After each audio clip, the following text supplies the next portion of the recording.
ஒரு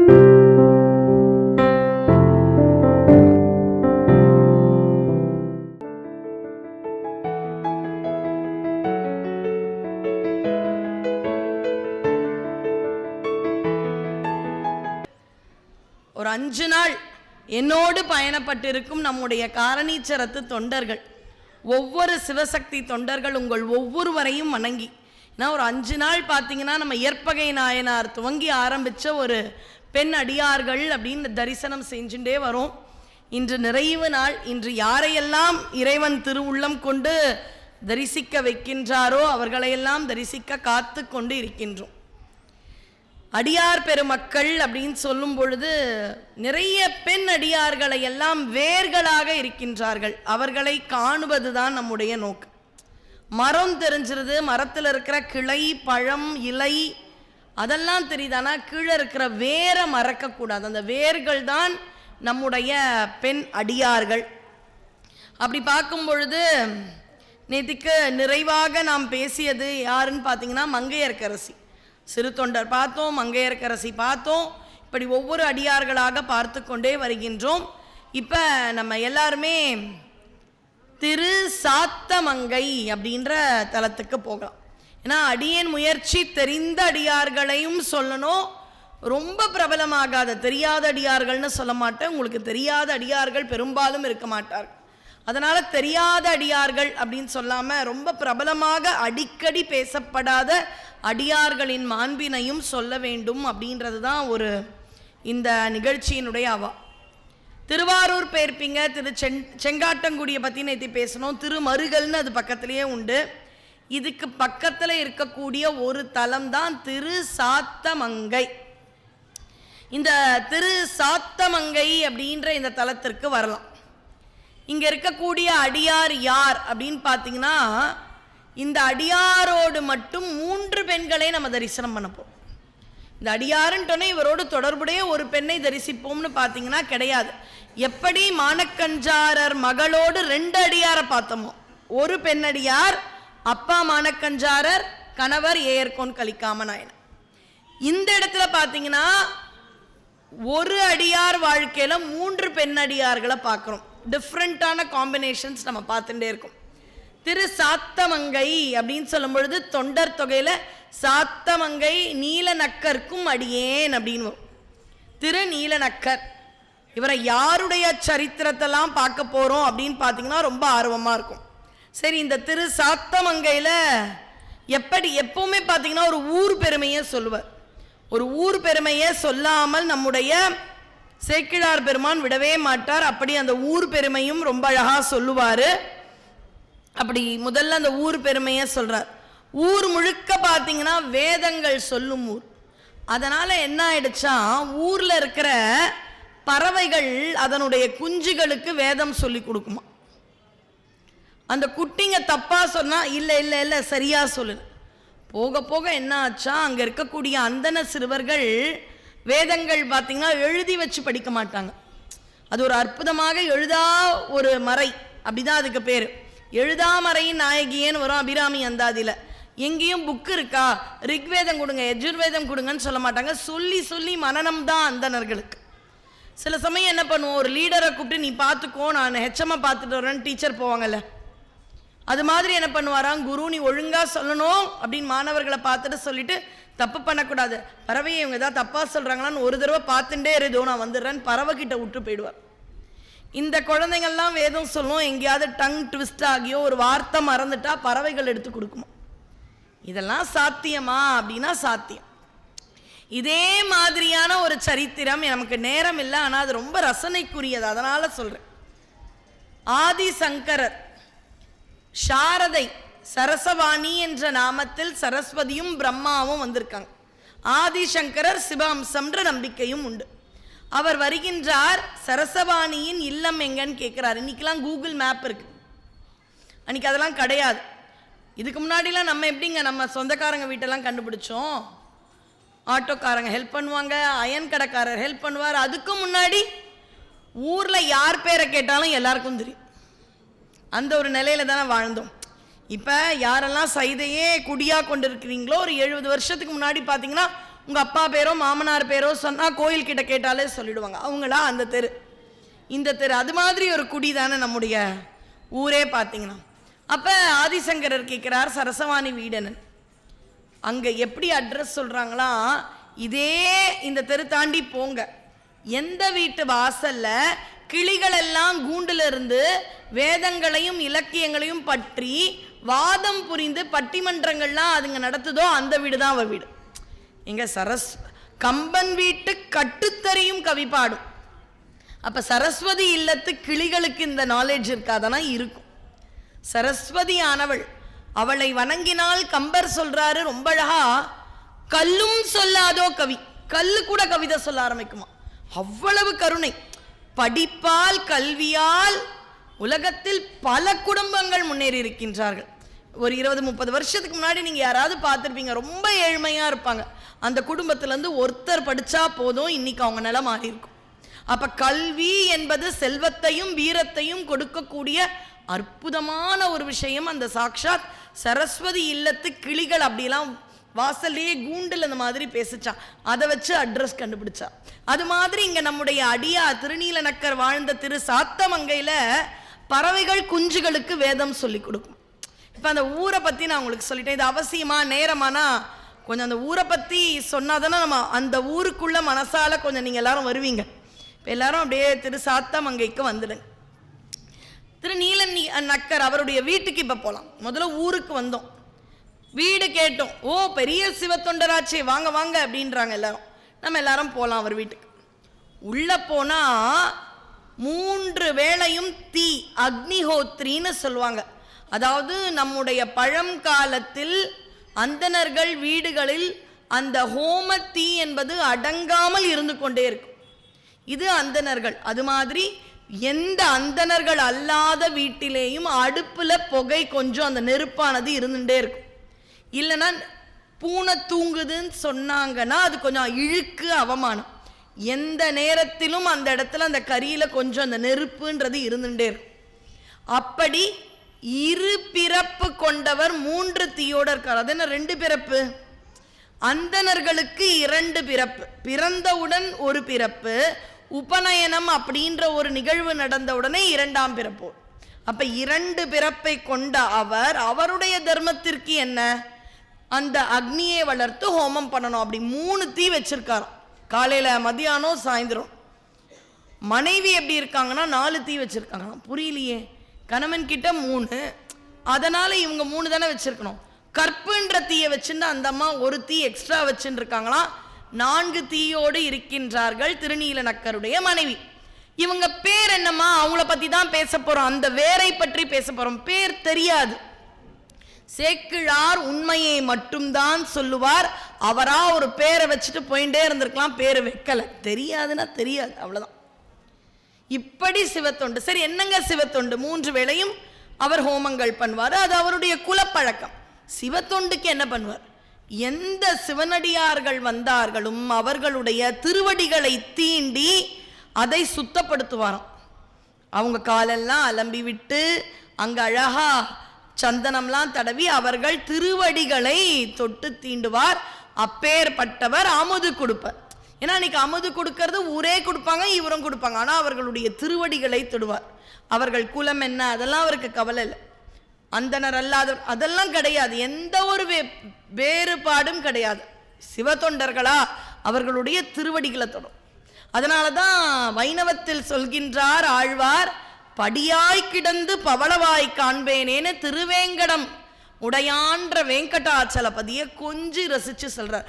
உன்கிட்டயே இருப்பேன், என்னவா இருப்பேன் தெரியுமா? உன்னுடைய சன்னதியினுடைய வாசற்படியா எடுப்பேன். ஏன்? 2 காரணம். 1, உன்னுடைய அழகான அந்த பவளவாயை ரசிப்பேன், உன்னுடைய அடியார்களுடைய திருவடிகள் என் மேல வரும். 2 நோக்கம் எனக்கு.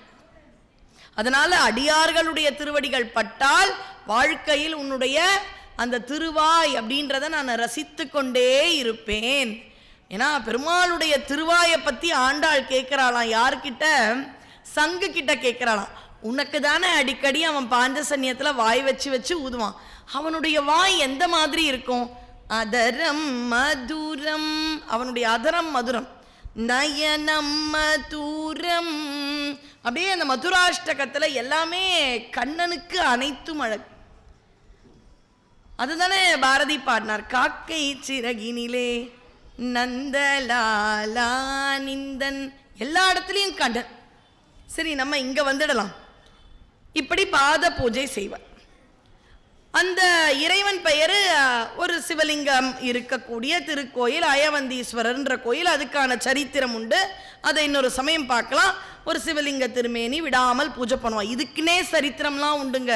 நேரம் இருந்தால் ஒரு சமயம் திருமுறை பாடல் பெற்ற தலங்கள்னே ஒரு சமயம் நமக்கு வாய்ப்பு இருந்தா காரணீஸ்வரர் அருளோட இந்த மாதிரி பக்தர்களுக்கு சொல்லணும்னு ஒரு ஆசை. இவர் தினமும் போய் சுவாமி கும்பிடுவார். மனைவி என்னப்பா பண்ணுவாங்க, இவர் எந்தெந்த அடியார்களுக்கு திருவடிகளை சுத்தப்படுத்தணுமோ அப்போ நீர் கொண்டு போவாங்க, சாப்பிடணுமா அமுது படைப்பார்கள். இப்படி இருக்கிறவங்க கோயிலுக்குள்ளே போய் பூஜை பண்ணா இந்த அம்மா கோயிலுக்குள்ளே போயிடுவாங்களாம். அபிஷேக பொருளெல்லாம் எடுத்து எடுத்து கொடுப்பாங்க. முதல்ல பால் அபிஷேகம் பண்ணுவார், அடுத்தது இளநீர் கொடு அப்படின்னா இளநீர் எடுத்து அந்த நீரை அவர்கள் தோதாக அபிஷேகம் செய்வதற்கு ஏற்றவாறு கொடுப்பாங்க. அது மாதிரி கொடுப்பாங்க. அடுத்தது தயிர் எடுத்து கொடுக்குறேன். அது மாதிரி கூடவே இருந்து சிவனுக்கு அப்படி பூஜை பண்ணும். ஒரு சமயம் என்ன ஆயிடுச்சு, இவர் சுவாமியை நினைச்சு அப்படியே வாய் முழுக்க இவருக்கு 108 தடவை நமச்சிவாய் நமச்சிவாய் நமச்சிவாய் சொல்லிகிட்டே இருப்பாங்க. வாய் விட்டு சொன்னாலே புண்ணியம், மனதிற்குள் சொன்னா இன்னும் புண்ணியம். அப்படி அவர் சொல்லிண்டே இருக்காரு. சொல்லிண்டே இருக்கும் பொழுது சுவாமி மேல ஒரு சிலந்தி வந்துடுது. இப்போ என்னுடைய குழந்தை மேதில் ஒரு சின்ன கரப்பாம்பூச்சியோ ஒரு சிலந்தியோ வந்ததுன்னா நான் என்ன பண்ணுவேன்? இல்லை, இன்னுமே புரிகிற மாதிரி வேற ஒரு நோக்கத்தில் புரியறதுக்காக இந்த உண்மையை நான் சொல்கிறேன். குழந்தைக்கு சின்னதாக ஒரு வெட்டு காயம் வந்துடுது, கிடுகிடுகிடுன்னு ரத்தம் வருது. துணியை வைப்போம், அந்த நீரை வச்சு துடைப்போம், அதெல்லாம் சரி. ஆனால் கிராமங்கள்லாம் பார்த்தீங்கன்னா அம்மா என்ன பண்ணுவாங்கன்னா தூய்மையான அன்பால் டக்குன்னு அந்த விரல் ரத்தம் வர இடத்த வாயில் வச்சுப்பாங்க, அவங்க வாயில். ஏன்னா குழந்தைக்கு அந்தளவு வளர்ந்துருக்கா. சரி, நம்ம ஊரில் அதை பண்ணலை, சிலருக்கு அதெல்லாம் எப்படிங்க பண்ணுவோன்னா இன்னொன்று புரிகிற மாதிரி சொல்கிறேன். இதை எல்லாருமே பண்ணியிருப்போம். மாத கணக்கில் இருக்கிற குழந்தை நகம் வளர்ந்துடும், நெயில் கட்டரில் கட் பண்ணுவோமா? மாட்டோம். என்ன சொல்லுவாங்க பெரியவங்க, குழந்தைக்கு பால் கொடுக்கும் பொழுது விரல்ல அப்படியே அந்த குழந்தை விரல் எடுத்து நீ கடிச்சு எடுத்து சச்சோ எச்சில் படுமே. இல்லை இல்லை, நெயில் கட்டெல்லாம் பட்டு அந்த சதையில் பட்டால் கூட குழந்தை துடிச்சு. அப்போ நீ என்ன பண்ணணும், விரல்லாம் அந்த குழந்தைகளுடைய நகம், என்னுடைய குழந்தைக்கு கடித்த ஞாபகம் உண்டு. நம்மளை மாதிரி அந்த நகம் கூட தடிமனாக இருக்கும், ரொம்ப ஸ்பாஞ்ச் மாதிரி இருக்கும். ஒரு கடி கடிச்சா அப்படியே கையிலேயே நான் எடுத்துருவேன். அப்படிலாம் கையில் எடுக்கிறேன், எச்சில் படாமல் எடுக்கிறேன்னு அந்த குழந்தைக்கு பிச்சு ரத்தம் வர வச்ச கதையெல்லாம் எனக்கு உண்டு. ஆனால் மொத்தத்தில் என்ன பண்ணுவாங்க, அவங்க அம்மா வாயில் வச்சு எடுப்பாங்க. அப்போ ஒரு தாய்க்கு அது குழந்தைன்னு தான் தெரியும். அது மாதிரி சுவாமி மேலே சிலந்தி வந்து, சிலந்தி தானே வந்தது, சிலந்தி தானே கோச்சோன்னா நேற்றுக்கு வந்ததுன்னு பார்த்தோம் என்ன. ஆனால் இது எந்த மாதிரி சிலந்தியா? இப்போ என்னுடைய மேனியில் அந்த ஒரு சிலந்தியில் பல வகை உண்டு. நம்ம வீட்டில் இருக்கிறதெல்லாம் சிலந்தின்னு சொல்லக்கூடாது, 8 கால் பூச்சி. சிலந்திகளில் விஷத்தன்மை உடையதும் உண்டு. அதில் எந்த மாதிரி சிலந்தினா, ஒரு வகையான சிலந்தி இப்போ என் மேலே இங்கே போகுதுன்னா கொஞ்ச நேரத்தில் இந்த இடத்துல கொப்பளங்கள் வந்துடும். அது மாதிரியான சிலந்தி டக்குன்னு சுவாமி மேலே விழுந்துடுச்சு. ஏங்க அங்கே சிலந்தி விழுந்திருக்கு அப்படிலாம் சொல்ல தோணலை. ஒரு குழந்தை, அந்த குழந்தை அப்படியே முனையில் போய் விழற மாதிரி இருக்கும்போது ஏங்க குழந்தைய பாருங்க அப்படின்னு என்ன மாதிரி இருக்கிற மனைவி வேணா சொல்லலாம். உண்மையாக இருக்கிறவங்க என்ன பண்ணுவாங்க, கணவனுக்கெல்லாம் வெயிட் பண்ண மாட்டாங்க, அவங்க குதிச்சு போய் இப்படி இழுத்துருவாங்க. அதே தாயன்போடு என்ன பண்ணிட்டாலாம், சுவாமியினுடைய லிங்க திருமேனி எந்த இடத்துல சிலந்தி இருக்கோ அங்கே போய் அப்படின்னு ஊதி அந்த சிலந்தியை அப்புறப்படுத்திட்டான். இவருக்கு ஒன்றும் புரியல, வந்தது கோவம். என்ன இந்த மாதிரி எல்லாம் சுவாமியினுடைய திருமேனியில் உன் வாயால் ஊதுவியா, உன்னுடைய எச்சில் கொஞ்சம் தெரிச்சிடுச்சான். அவருக்கு தாங்க முடியல. என்னது இது, நான் அக்னி வளர்த்து பூஜை சுவாமிக்கு பண்ணுறேன், பரம்பொருள் மேலே இந்த அளவா நீ வரும்? இல்லைங்க நான் அந்த மாதிரி பண்ணல, அவர் மேலே சிலந்தி வந்துடுச்சா எனக்கு கொப்பளமாயிட போகுது. லிங்க திருமேனி, அவர் என்ன நினைக்கிறாரோ அதை கல்லுன்னு தான் நினைக்கிறார். சுவாமினாலும் அவர் மனசில் அது ஒரு லிங்க திருமேனியாக தெரியுது. இவங்க மனசில் என்னவா தெரியுது, குழந்தையாவோ அப்பாவாவோ எனக்கான ஒரு மனிதனாக பார்த்துட்டாங்க. அதனால் அது கல்லு தானங்க அப்படின்னு.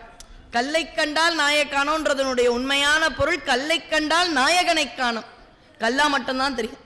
நாயகனை கண்டால் கல்லை காணோம். நமக்கு பாருங்க, சிதம்பரம் போனா நடராஜரை பார்த்தா அழுக வருது. அது ஏதோ ஒரு தங்க திருமேனின்னு மட்டுமா தோணுது? நீங்க யாராவது சொல்லுங்க, இங்க என்னோட இப்ப இருக்கிறவங்க யாரெல்லாம் என்னோட இப்ப சாத்தமங்கை வந்திருக்கீங்களா, யாராவது ஒருத்தர் நடராஜர் திருமேனியை பார்த்து சுமாரா எவ்வளோ பவுண்ட் இருப்பாரு வேறுன்னு யோசிச்சிருது உண்டா? எந்த மாதிரி தங்கம் இது, கொஞ்சம் செப்பு கலந்துருக்குமா இல்லையா? இன்னைய தேதியில் இவர் ஒரு 50-60 கிலோ இப்படி நம்ம நினைச்சதே இல்லையே. ஏன்னா நம்ம தங்கமா அவரை பார்க்கலையே, சாமியை தானே பார்த்துருக்கோம். அப்ப அதுதான் நாயகனை கண்டால் கல்லு தெரியாது. இந்த மக்கள் அது நாயகனா தெரிஞ்சது. அப்படியே சிலந்தி இருக்கேன்னு பதறி போய் ஊதிட்டாங்க. இவருக்கு கோபம் வந்தது. அடுத்த வார்த்தை, நீ இனிமே என்னோட வாழாத உட்காருன்ற. ஏமா இது மாதிரிலாம் நினச்சி கூட பார்க்க முடியாது. இந்த காலத்து பொண்ணுங்க நான் ஏன் கூட வாழக்கூடாது, இந்த முடிவை நானே எடுக்கணுன்ட்ட, நீ லேட்டாக எடுத்திருக்கேன்ற லெவல் சொல்ல ஆரம்பிப்பான். இந்தம்மா எதுவுமே சொல்லலை, வெளியில் போய் உட்காந்துட்டாங்க. வீட்டுக்கு விட்டுட்டு போயிட்டாருங்க. இவங்க எங்கே போவாங்க? போக்கிடம் கிடையாது, இன்னொரு ஆடவன் வீட்டுக்கு போயிடுவாங்களா அந்த காலத்து பெண்கள்? கணவன் விட்டா சாமின்னு கோயிலே இருக்கு அந்த அம்மா. எங்கே போவாங்க? அதை விட பாதுகாப்பான இடம் என்ன இருக்கும்? அப்படி இருக்கின்றார்கள். இந்த பாடல்லாம் உங்களுக்கு சொல்லணும்னு 1-2 பாடலாவது சொல்லணுன்றது என்னுடைய இந்த ஆண்டு ஒரு கொள்கையாக இருக்கிறதுனால பாருங்க. மின் நெடுஞ்சடை விமலர் மேல் விழுந்த நூல் சிலம்பி, சிலந்திய சிலம்பி தூய தமிழ்ல, தன்னை வேறு ஒரு பரிசினால் தவிர்ப்பது தவிர முன் அணைந்து வந்து ஊதி வாய் நீர்பட. நானா ஜோடிக்கல கதையை எச்சில் பட்டுதுன்னு நான் சொன்னேன். வாய் நீர்படன்னு தெளிவா சொல்லிட்டார்.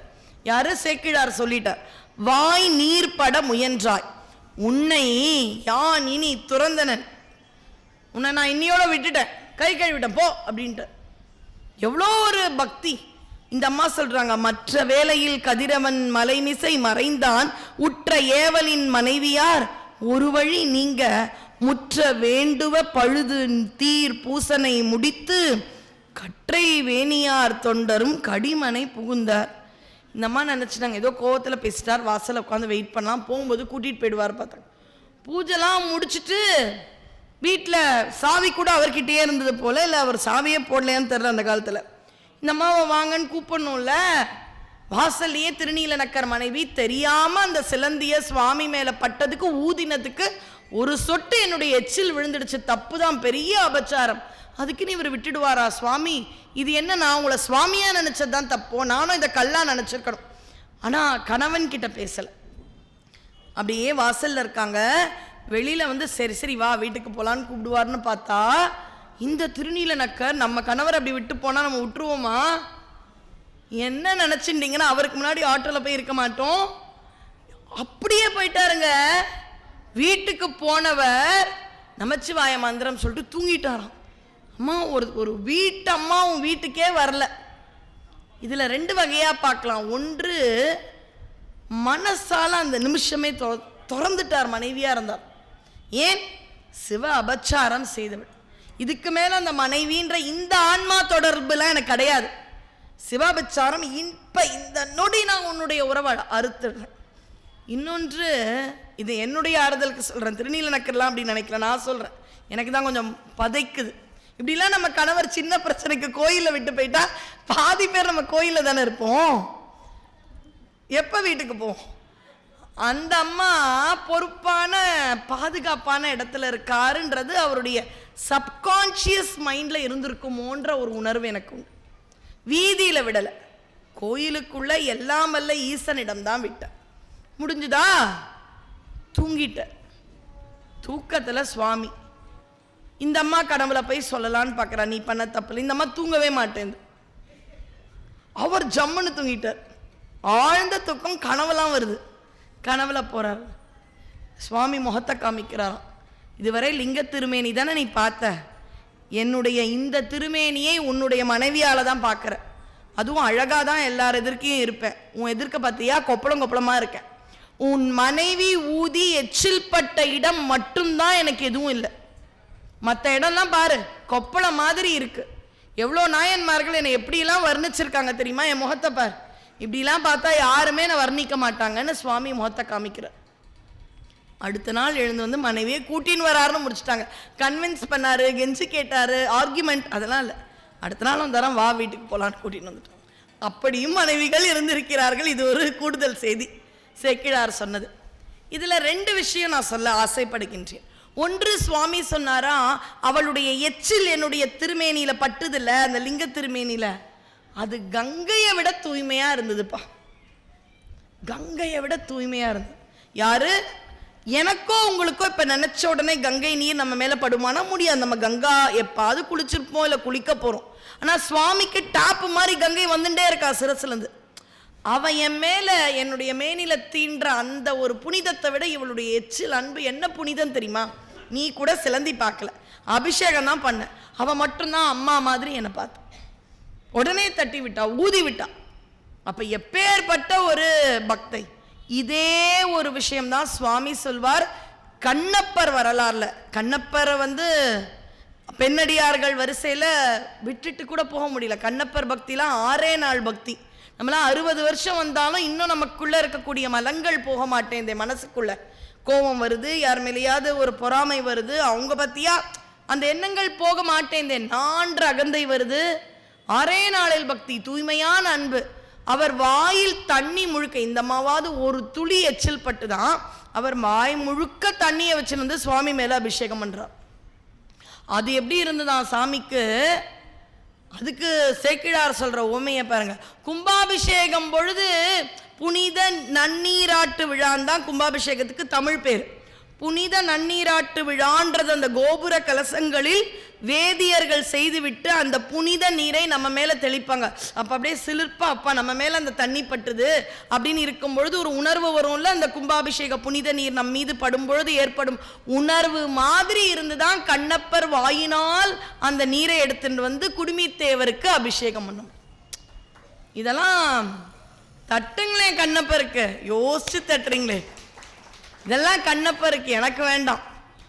அது மாதிரி இந்த அம்மா கொடுத்த அந்த ஒரு துளி எச்சிலானது சுவாமிக்கு கங்கையை விட புனிதமாக இருந்ததாம். அதனால் என்ன சொல்லிட்டாரு சுவாமி, நீ அதெல்லாம் கோவப்பட்டியே, அவளால தான். இப்ப எனக்கு இதை பார்க்கும் பொழுது ஒரு வியாக்கியானம், அதாவது அதுக்கான உரைகள் தான் பல ஆசிரியர்கள் கொடுத்தாங்கல்ல. தூக்கம்னு சொல்லும் பொழுது ஞாபகம் வந்தது. இதுக்கு முன்னாடி நம்ம ஒரு வரி பார்த்தோம். ஏன்னா பெண்ணடியார்கள்ன்றதுனால ரொம்ப கம்மியா 2 நிமிஷம் பார்த்த ஒரு அடியார் இருக்கார். யாருன்னா பூசலார் நாயனர். 2 நாள் முன்னாடி அவரை பத்தி பார்த்தோம். யார் கனவுல சுவாமி போனார்? மன்னன் கனவுல போனார். மன்னன் கனவுல போயிட்டு பூசலாருடைய கும்பாபிஷேகத்துக்கு போறேன். மன்னன் வரார், அட்ரஸ்ல காணோம், கோயிலே கட்டல, வந்தார் பார்த்தோம். அதுக்கு நம்ம அடியன் அப்ப சொன்னது என்னன்னா, சிற்றறிவு கேட்டியது, முதல்ல பூசலார் கனவுல போனா அவருடைய கோயில் உலகத்துக்கே தெரியாம போயிருக்கும். அதனால சுவாமி அவருடைய தொண்டினை எல்லாருக்கும் சொல்ல வைக்கிறார். இது ஒரு கோணம். இன்னொரு கோணம் என்ன தெரியுமா? சுவாமி பூசலார் நாயனார் கனவுல போயும் கேட்டிருக்கலாமா. மன்னனும் பக்தன் தான், கேட்டிருக்கலாமா. ஆனா கனவுக்கே போக முடியலையா. ஏன்னா இந்த பூசலார் தூங்காம கொள்ளாம கோயிலை கட்டுற. இப்ப தூங்கனா கனவுல வரலான்னு பார்க்கறாரா 2-3 நாளா. நம்ம சொல்லுவோம், நம்ம வீட்டு குழந்தைக்கு கல்யாணம்லாம் வரும்பொழுது என்ன சொல்லுவோம், பா 1 வாரம் ஆச்சு தூங்கி, கல்யாணம்லாம் நல்லபடியா நிறைவான உடனே தான் நான் தூங்கணும்னு சொல்லுவோம். மன்னனுக்கு அந்த ப்ரெஷரே இல்லை. ஏன்? பூசலார் அவர் மட்டும் கட்டுறாரு, மன்னன் கொத்தனாரை வச்சு கட்டினார். மன்னன் வருவான், மேற்பார்வையிடுவான். இதெல்லாம் அமைச்சர்கள் அப்படி நிற்பாங்க. கவலைப்படாதீங்கன்னா நாளைக்குள்ள இந்த இடம் ரெடி ஆகிடும், பெயிண்டிங் வேலை முடிஞ்சிடும், இது ஆகிடும் அது ஆகிடும், எல்லாம் நல்லா சிறப்பாக பண்ணுறீங்க, நல்லா பண்ணுங்கன்னு திருப்தியாக தூங்கிடுவான் மன்னன். ஆனால் பூசலார் ஒத்தையாடு, தேதி குறிச்சிட்டாரு, மனசுக்குள்ள கோயிலை கட்டி முடிக்கணும். நானா இருந்தா என்ன பண்ணுவோம் தெரியுமா? அந்த தேதி கூட ஒரு பக்கம் பெயிண்ட் அடிக்கலன்னா என்ன, என் கோயிலை நீங்கள் பார்க்கவா போறீங்க? பார்க்க போகிறது நானும் சிவபெருமானம் தானே அப்படின்னு முடிச்சிருப்பேன். ஆனால் அவருக்கு தெரியும்ல, அச்சோ இந்த பக்கம் சுவரடுப்பில் இந்த பக்கம் வண்ணங்கள் பண்ணலை, இந்த பக்கம் சுதை சிற்பங்கள் வைக்கலன்னு தூங்காம கொள்ளாம நாள் நெருங்க பார்த்தானா. சாமி பார்த்தானா, அந்த மன்னனுக்கு போலானா இவன் தூங்கவே மாட்டேன்றானே, சரி இவனோட இதுக்கே வந்துடலாம், அந்த மன்னன் நல்லா தூங்குறான், அவன் கனவுக்கு போலான் தான் சுவாமி போனான். அப்ப பாருங்க, இந்த அடியார்களுடையது தூங்கினாலும் ஒரு நன்மை தான். ஏன்னா பெரிய புராணத்துல மட்டும் பல அடியார்களுக்கு கனவில் இறைவன் காட்சி கொடுத்திருக்கின்றான் அப்படின்ற ஒரு செய்தியோட இந்த இடத்தில் திருநீலநக்கரை தான் பார்க்கிறோம். ஆனால் அந்த மனைவி, பெயர் தெரியாத மனைவியின் அன்பு நமக்கு எவ்வளோ நாள் ஞாபகம் இருக்கு. அதனால திருநீலநக்கருடைய இல்லாளையும் வணங்கி, அதோட முடிஞ்சிடல. திருநீலநக்கர் இன்னும் இருக்கார். வீட்டுக்கு மனைவியை கூட்டின்னு வந்துட்டாருங்க. பிரச்சனைலாம் இல்லை, எந்த பிரச்சனையும் இல்லை. அந்த அம்மா வந்துட்டாங்க. அவங்களுக்கு ஒரே சந்தோஷம். யோசிச்சு பாருங்க, அன்னைக்கே கணவனோட சண்டை போட்டு போயிருந்தாங்கன்னா இந்த சிவ அன்பு தெரிஞ்சிருக்குமா அவருக்கு? சுவாமி அவங்களுக்கு சப்போர்ட் பண்ணியிருப்பாரா? அதனால சந்தோஷம் போயாச்சு. மறுபடியும் இது ஒரு விஷயமாவே இல்லை அவங்க லைஃப்ல. அழகா வர அடியார்களுக்கு திருவடிகளை சுத்தப்படுத்துவார், அமுது பண்ணுவார். இப்படியே போது நாள். இவருடைய சமகாலத்தவர் தான் ஞானசம்பந்த பெருமாள். ஞானசம்பந்தர் ஒரு இடத்துக்கு வராருன்னா தனியெல்லாம் வரமாட்டார், கூட்டமா வருவார். இன்னைக்கே நம்முடைய திருக்கோயிலுக்கு ஏதோ ஒரு ஆதீனம் வராருன்னா நம்மலாம் எப்படி கூட்டமாக தானே வரும். அப்போ சம்பந்தர்னும் பொழுது எவ்வளோ சுவாமியினுடைய பொற்றாளம் உண்டு, முத்துச்சிவிகை உண்டு, விதானம் உண்டு, எல்லாத்தோட வரார். குழந்தைன்னும் பொழுது கூட்டம் கூட்டமாக வருவாங்க. அப்படி கூட்டம் கூட்டமாக வந்து விட்டார்கள். திருசாத்தமங்கைக்கு சம்பந்தர் வந்துட்டார். வந்துட்ட உடனே திருநீலநக்கர் வீட்டுக்கு சுவாமி வந்துட்டார். ஏன்னா ஞானசம்பந்தருக்கு தெரியும் நல்ல ஒரு சிவத்தொண்டு. சுவாமியோ அருளாளர்களோ உண்மையான தொண்டர் இல்லத்திற்கு எழுந்தருளுவார்கள். அதனால தான் எவ்வளோ பெரிய பங்களால தூங்கு கிருஷ்ணான்னு துரியோதனன் அந்த தூது வந்த கண்ணனை அழைத்தும் கண்ணன் சென்றது விதுரன் வீடு. ஏன்னா அவன்தான் நியாயமானவன், தர்மமானவன், பக்தி உள்ளவன். அதனால விதுரன் வீட்டுக்கு போனானாம். விதுரனுக்கு ரொம்ப சந்தோஷமா, ஆஹா திருதராஷ்டிரனுடைய அரண்மனையை விட்டாச்சு, துரியோதனன் அரண்மனை இதெல்லாம் விட்டுட்டு, ஏன் அங்க பீஷ்மர் வீடு உண்டு, பிதாமகர் பீஷ்மர், இதெல்லாம் விட்டுட்டு என் வீட்டுக்கு வந்திருக்கேன்னு சாப்பாடெல்லாம் கொடுத்துட்டு உடனே ஒரு பழம் 2-3 கூடன்னு கேட்குறானா கிருஷ்ணன். கிருஷ்ணனை ரசிச்சு ரசிச்சு ரசிச்சு பழத்தை பிக்கிறாராம். பழத்தை கீழே போட்டுட்டு தோலை தராராம். பக்தியில் என்ன பண்ணுறோன்னே தெரில. கிருஷ்ணனும் சிரிச்சுண்டே தோலை சாப்பிட்டான். அப்படியே பழத்தை கீழே போடுவாராம். கொஞ்ச நேரம் கழித்து தான் பார்ப்பாராம், அச்சுச்சோ இப்படி ஆயிடுச்சு. இது சாத்தியமானு நினச்சா நான் 6ஆம் கிளாஸில் இந்த வேலையை பண்ணேன். பிஜிரி பட்டாசு தான் அப்போ வீட்டில் பெரிய பட்டாசு. அப்போ யாரோ கற்றுக் கொடுத்துட்டாங்க கையில் வெடிக்கலான்னு. இப்படி வச்சு இப்படி வெடிப்பேன், இப்படி வச்சு இப்படி வெடிப்பேன். ஒரு சமயம் வெடியை வச்சுன்னு ஊதவத்தியை போட்ட ஞாபகம் எனக்கு இருக்குது. அப்போ கையில் வெடிச்சிருச்சு, எதுவும் ஆகலை. அப்போ ரொம்ப ஒரு விஷயத்தை மறக்கும் பொழுது இது சாத்தியம் அப்படின்றது புரிஞ்சுது. இப்போ சம்பந்தர் அப்படியே அடியார்களோட வந்தாச்சு. நீங்கள்லாம் சாத்தமங்கையில் தானே இன்னும் இருக்கீங்க. நீலநக்கர் வீட்டுக்கு திருப்பியும் வந்துருங்க. கோயிலிருந்து வந்தாச்சு. சம்பந்தர் வந்தாச்சு, அவரோட அடியார்கள் வந்தாச்சு. திருநீலநக்கரோட பேசினாங்க, கோயிலுக்கு போனாங்க, வந்தாங்க, எல்லாம் முடிஞ்சது. 2-3 நாள் தங்க போறாரு. பல அடியார்கள் இருக்காங்க, தூங்க போறாங்க. இரவு வேளை வந்தாச்சு. அன்னைக்கு மாதிரி சம்பந்தர் போய் எனக்கு ஏசி இருக்குமா என்னோட ரூம்ல, எந்த ரூம் தனிய ரூமா அப்படிலாம் கிடையாது. அடியார்கள்லாம் கிடைச்ச இடத்துல துண்டு போட்டு படுத்துருவாங்க. அதுதான் அடியார்கள். அப்படி எல்லாரும் படுக்க ஆரம்பிச்சாச்சு. படுக்க ஆரம்பிக்கும் பொழுது சம்பந்தர் மட்டும் திருநீலநக்கர் கிட்ட வர வந்தவர் சொல்றாரு, இங்க திருநீலகண்ட யாழ்ப்பாணர்னு ஒரு அடியார் இருக்க. யாழ்ப்பாணர் குலம் அந்த காலத்துல ரொம்ப தாழ்ந்த குலம்னு சொல்லப்பட்டது. இப்ப நம்ம விபூதி வச்சா நம்ம எல்லாம் அடியாருங்கள். நீங்க எந்த சமூகம்னு எனக்கு தெரியாது, முந்தானேத்துக்கே சொல்லிட்டேன். ஏன் சமூகம் உங்களுக்கு தேவையில்லை. நம்ம எல்லாம் எந்த சமூகம்? சிவ சமூகம், அவ்வளவுதான் நமக்குள்ள தெரிஞ்ச விஷயம். ஆனா அந்த காலத்தில் யாழ்ப்பாணர்கள் என்பவர்கள் தாழ்ந்த குலம். அதனாலதான் திருப்பானாழ்வார் திருக்கோயில் திரு அரங்கனை சென்று தரிசனம் செய்யவில்லை. அவருடைய பக்தி அங்கிருந்த ஒரு பட்டர், அங்க இருக்கிறவருக்கு ரொம்ப இடையூறா இருந்தது. காவிரி நீர் எடுத்துன்னு வரும்போது யாழ்ப்பாணர் தன்னை மறந்து திருப்பானாழ்வார் சுவாமிக்கு இசைக்கிறார் யாழால. இவருக்கு ரொம்ப கோவம், வழிவிடு வழிவிடு வழிவிடுன்றார். இவருக்கு காதலியே விடலை. கோபம் வந்தது. தன்னுடைய அந்த திருமஞ்சனத்துக்கு எடுத்து செல்லக்கூடிய அந்த ஒரு பாத்திரம் அவர் மேலே பட்டுடுச்சுன்னா என்ன பண்ணுறதுன்னு பார்த்தாரு. கல்லை எடுத்து அடித்தார். அப்படியே ரத்தம் வருது. அதுவும் தெரியாமல் படுறாரு. ஏன் என்ன இப்படி இருக்கான் அப்படின்னு ஒதுங்கி வந்துட்டார். உள்ளே வந்தால் சுவாமிக்குமே அப்படி இருக்கு. அப்படியே ரங்கராஜனுடைய திருமேனியில் ரத்தம் வரதை பார்த்தோன்னே துடிச்சிட்டார். பட் இதுக்கு என்ன மருந்து? திருப்பானாழ்வார் தான் மருந்து. யார் அந்த திருப்பானாழ்வார்? ஒருத்தனை கல்லால் அடிச்சுட்டு வந்தியே அவன்தான். அவரா? ஆமாம், இதோ கூட்டிகிட்டு வரேன்.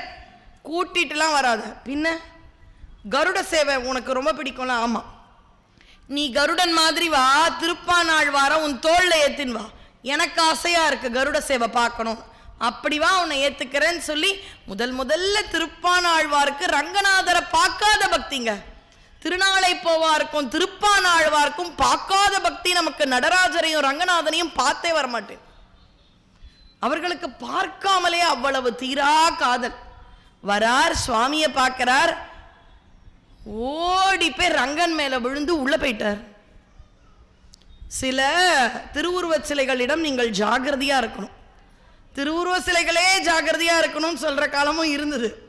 ஆனா சில திருவுருவ சிலைகள், ரங்கநாதன் திருப்பானாழ்வாரை தன்னோடு சேர்த்து கொண்டாள், ஆண்டாளை தன்னோடு சேர்த்து கொண்டார். நடராஜ பெருமான் மாணிக்க வாசகரை தன்னோடு சேர்த்து கொண்டார், திருநாளை போவார் என்ற நந்தனாரை சேர்த்து கொண்டார். சும்மா இல்ல, திருப்போரூர் முருகன் சிதம்பர சுவாமிகளை தன்னோடு சேர்த்து கொண்டார். இப்படி சில மூர்த்தங்கள் அப்படியே இழுத்துக்கும் ஆளையே. அது மாதிரி முதல்ல ரங்கநாதனை பார்த்தார். இதுக்கு மேல எனக்கு ஒரு நொடி கூட வாழ விருப்பம் இல்லை, ரங்கா ரங்கான்னு போனார், அவனோடு சேர்ந்து விட்டார். இது திருப்பானாழ்வார். இப்ப அடியார்களோடு வரார். யாரு? வேதியர் குலம், கௌண்டின்ய கோத்திரம் உடைய சம்பந்தரோடு அந்த காலத்தில் தாழ்வான குலம் என்று சொல்லப்பட்ட திருநீலகண்ட யாழ்ப்பாணர். அவர் அதுவும் பார்த்தீங்கன்னா ஆண்கள் தான் எல்லா இடத்துக்கும் போலான்ற சமயத்தில் அவருடைய மனைவி மதங்க சூளாமணியார் அவங்களோட தான் எல்லா இடத்துக்கும் போவார். அவர்கள் எதனால மறுபடியும் தாழ்ந்த குலம்னு சொல்றேன்னா, அடுத்த இங்க நடக்க போற ஒரு அற்புதம் உங்களுக்கு தெரியணும். அப்பதான் உங்களுக்கு அந்த மதங்க சூளாமணியாரினுடைய பெருமை தெரியும். கூடவே போறாங்க, சம்பந்தரோடையே நடந்து தாழ்ந்த குல பெண் என்று பல நாட்கள் ஒதுக்கப்பட்ட பெண் சம்பந்தர் பின்னாடி போனதால கிடைச்ச பெருமையை இப்ப பாருங்க. இப்ப சம்பந்தரே போய் கேட்கிறார், என் கூட திருநீலகண்ட யாழ்ப்பாணரும் மனைவியும் இருக்காங்க, நானும் தொண்டர்கள்லாம் வெளியில எங்க இடம் கிடைக்குதோ மரத்தடியோ திண்ணையிலையோ படுத்து, அது பெண் அவங்க அப்படின்னு ரொம்ப தயக்கம். ஏன்னா இவர் வீட்டுல அக்னிஹோத்ரின்னு சொல்லக்கூடிய ஹோமங்கள் பண்றவர், வீட்டுக்குள்ளேயே சேர்க்க மாட்டார்னு தெரியும். ரொம்ப தயங்கி அவங்களுக்கு மட்டும் ஏதாவது ஒரு பெண்ணாச்சே, ஒரு பாதுகாப்பான இடம் அவங்க 2 பேருக்கும். உடனே இவர் பார்த்தாராம், வாங்கன்ட்டார். சரி, இங்கேயோ கெஸ்ட் ஹவுஸ் மாதிரி கூட்டிட்டு போவார்னு பார்த்தா, கூட்டிட்டு போனவர் அந்த ஹோமங்கள் நடக்கும்ல அது பக்கத்திலேயே படுத்துக்கோங்க, அங்க கொஞ்சம் அக்னி இருக்கும், ஏன்னா வெளியில குளிருக்கு, இதுதான் உங்களுக்கு அந்த கொஞ்சம் கதகதப்பா இருக்கும். இன்னைக்கும் யூஎஸ்லாம் போனீங்கன்னா வீட்டில் ஹீட்டர் இருக்கும், அந்த ஃபயர் இது இருக்கும், கொஞ்சமாவது அவங்களுக்கு அந்த வெப்பம் வேணும். அதனால உள்ள கொண்டு போய் அக்னி வளர்க்கும் இடத்தில் இங்கே நீங்கள் தூங்கிக் கொள்ளுங்கள் அப்படின்னு சொல்லிட்டு, ஏன்னா சொன்னாராம், இந்த வீட்டில் எனக்கு இதை விட உயர்வான பாதுகாப்பான இடம் எனக்கு தெரியல, அப்ப இந்த உயர்ந்த இடத்தில் நீங்க திருநீலகண்ட யாழ்ப்பாணரும் அதங்க சுளாமணியாரும் படுத்துக் கொள்ளுங்கள்னு சொன்ன உடனே ஞானசம்பந்தருக்கு வியப்பு. எவ்வளவு நாள் அந்த பிறவி குலத்தால் ஒதுக்கிய அந்த இருவருக்கும் அவ்வளவு பெருமை தாங்கல. சிவசிவா, சம்பந்தர் பக்கத்துல வந்தா மனிதர்கள் சொல்லும் உயர்வு தாழ்வேன், அடியார் வீட்டுல அவர் அக்னி வளர்க்கும் இடத்தில் எங்கள் இருவரையும் படுக்க சொல்கின்றாரேன்னு சொல்லியாச்சு. திருநீல நக்கருக்கு நம்ம பண்ணது தவறா சரியான்னு தெரியல. அதாவது இது வேதங்கள்ல தப்பா, இறைவன் முன்னாடி தப்பா, உண்மையாதான் பண்ணினார், அதில் குறைச்சல் இல்லை. ஆனா இதை செய்யலாமா அப்படின்ற ஒரு எண்ணம் வரும் பொழுது என்ன ஆச்சா, இந்த இடத்துல படிக்கிறேன் கேளுங்க. நின்ற அன்பரை நீலகண்ட பெரும்பானர்க்கு இன்று தங்க ஓர் இடம் கொடுத்து அருளுவீர் என்ன நன்றும் இன்புற்று நடுமனை வேதியின் பாங்கர் சென்று மற்ற அவர்க்கு இடம் கொடுத்தனர் திருமறையோர் ஆங்கு. இப்ப நான் சொல்லிட்ட உடனே பெரிய புராணம் செய்யுளே புரியும் பாருங்க. ஆங்கு வேதியில் அராத செந்தி வலம் சுழிவுற்று ஓங்கி முன்னையில் ஒரு படித்து அன்றியே ஒளிர. இடமா அந்த ஹோமத்தி இடமா இப்படி வந்ததுன்னா கொஞ்சம் அமங்கலமா, இப்படிதான் ஹோமத்தியே ஒரு விஷயத்த சொல்லிடும். அப்ப அதுவரை சின்னதா, ஏன்னா நைட்லலாம் திகு திகு திகுன்னு எரிய விட மாட்டாங்க, அந்த தீ அணையக்கூடாது, அவ்வளவுதான். காலையில ஹோமத்தின் பொழுதுதான் அந்த நெய்யெல்லாம் விட்டு அந்த தீயை வளர்ப்பார்கள். அதுவரை சின்னதாக தான் எரியும், அந்த தீ அணையக்கூடாது. இவர்கள் 2 பேரும் வந்தாச்சு, படுத்தாச்சு. திருநீல நக்கருக்கு நம்ம பண்ணது சரியாத்தானே இருக்கோன்னு நினைக்கும் பொழுது அதுக்கு பதில் சொல்ற மாதிரி ஹோமத்தில் இருக்கும் தீ மூழ்கின்றது. மூழ்ன தீ வலம் சுழிதம் அப்படின்னா ரொம்ப நல்லது, நீ பண்ணதெல்லாம் தப்பு இல்லைன்னு தானா வருதான். அதனால்தான் சொல்லுவோம், வலம்புரி விநாயகர் அவ்வளவு நன்மைகளை செய். கற்பக விநாயகர் என்று சொல்லப்படும் போற்றப்படும் பிள்ளையார்பட்டி விநாயகர் வலம்புரி விநாயகர். கேட்டதை கொடுப்பார். கற்பகம் மரத்துக்கே ஸ்டாக் இருக்காதான். கேட்டதை கொடுக்கிற தேவலோகத்து மரம் கற்பக மரம். அதுக்கு ஸ்டாக் இல்லைனாலும் அது பிள்ளையார்பட்டி ஹீரோ நம்ம பிள்ளையார்கிட்ட கேட்குமா, வலம்புரி விநாயகராக இருக்கும் விநாயக பெருமான் தருவாராம். வலம்புரி விநாயகர் வீட்டிலும் ஊரிலும் நாட்டிலும் சத்தியமாக நன்மை செய்வார். அதனால அந்த வலம் விட்டு தீ எறிந்தது அப்படின்னு போடுறோம். அப்ப இதை விட ஒரு சிக்னல் என்னவா இருக்கும்? இப்ப திருநீலநக்கருடைய மனைவி சிலந்திக்காக எச்சில் பட்ட உடனே சுவாமியே கங்கையை விட புனித நீர்னு மனைவியால், இவருக்கு தான் கனவுல தரிசனம், மனைவிக்கு கிடைக்கல. ஆனா கிடைச்சது யாரால? மனைவியால். அடுத்தது அவர் வளர்க்கும் அக்னி வலம் வந்தது திருநீலநக்கருடைய மனைவியால், இரண்டாவது பெண். மூன்றாவது சம்பந்தருக்கு கல்யாணம். நல்லூர் பெருமணம் போலாம். சாத்தமங்கையிலேருந்து பக்கம் தான் இதெல்லாம். சிதம்பரத்துலேருந்து வந்தால் முதல்ல அந்த பிரிட்ஜு கிராஸ் பண்ணுவோம். நம்மளுடைய இடது பக்கத்தில் நல்லூர் பெருமணம்னு வழி இருக்கும். அங்கே வந்தாச்சு. சம்பந்தருக்கு சொக்கியார், காதலியார், தோத்திரமங்கை, இப்படி நிறைய பேர் இருக்கு. அந்த அம்மாவோட பேர் நமக்கு தெளிவாக தெரியலை. எப்பேற்பட்ட ஆன்மானா, ஒரு ஆன்மா கல்யாணம் பண்ணி கணவருக்கு உண்மையா இருந்து முக்தி இன்பம் வேணும்ன்றதுனால தான் ஒரு மனைவிகளும் இருப்பாங்க. ஆனா எப்பேற்பட்ட ஆன்மா, எப்பேற்பட்ட ஆன்மாவின் கரம் பிடித்த உடனே முக்தினா அந்த காதலியார் சொக்கியார்னு போற்றப்படும் திருஞான சம்பந்தருடைய மனைவிக்கு இங்கே ஒரு வந்தனம். எவ்வளோ பேரை வணங்கின்னு வரோம் பாருங்க. நம்ம அடியார்கள் அல்லாதவர்கள், அடியார்கள் கூட இருந்தவர்கள். சரி, இப்போ இந்த இடத்துல பொதுவாக கல்யாணங்கள் அப்படின்னா வாத்தியார் வேணும் அப்படின்வாங்க அந்தனர்கள் இல்லத்தில். மற்றவங்களாம் என்ன சொல்லுவோம்? புரோகிதர் வேணும், கல்யாணத்துக்கு ஐயர் வேணும், இதெல்லாம் தான் நம்ம பேச்சு வழக்கில் சொல்லுவோம் இல்லையா? அப்படி சம்பந்தர் கல்யாணத்துக்கு ஒரு ஐயர் வேணாமா, புரோகிதர் வேணாமா, வாத்தியார் வேணாமா? திருநீலநக்கரை விட பெருசா வேதம் வளர்க்குறவங்க யார் இருக்கும்? உடனே திருநீலநக்கர் சொன்னாரா, சுவாமி உங்கள் கல்யாணத்துக்கு அந்த வேதங்கள்லாம் நான் பண்ணலாமா? சுச்சோ, உங்களை மாதிரி யாரு வேள்விகள் செய்வார்கள்? உங்களை காட்டிலும் சிறந்த வேள்வியில் விற்பனர் யார் எனக்கு கிடைப்பாங்க? நீங்க பண்றது எனக்கு புண்ணியம்னு சம்பந்த பிள்ளையார். நான் தான் சொல்லிட்டேன், பெரிய புராணம் முழுக்க பிள்ளையார்னு சொன்னா நம்ம பிள்ளையார் கிடையாது, சம்பந்த பிள்ளையார்.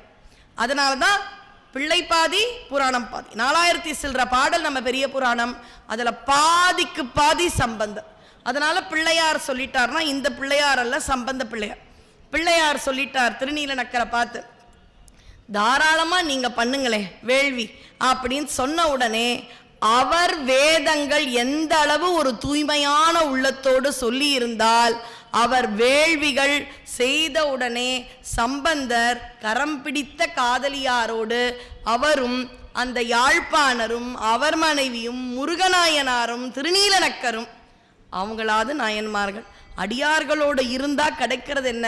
பிரசாதமும் கிடைக்கும், தரிசனமும் கிடைக்கும், சில சமயங்கள்ல முக்தியும் கிடைக்கும்.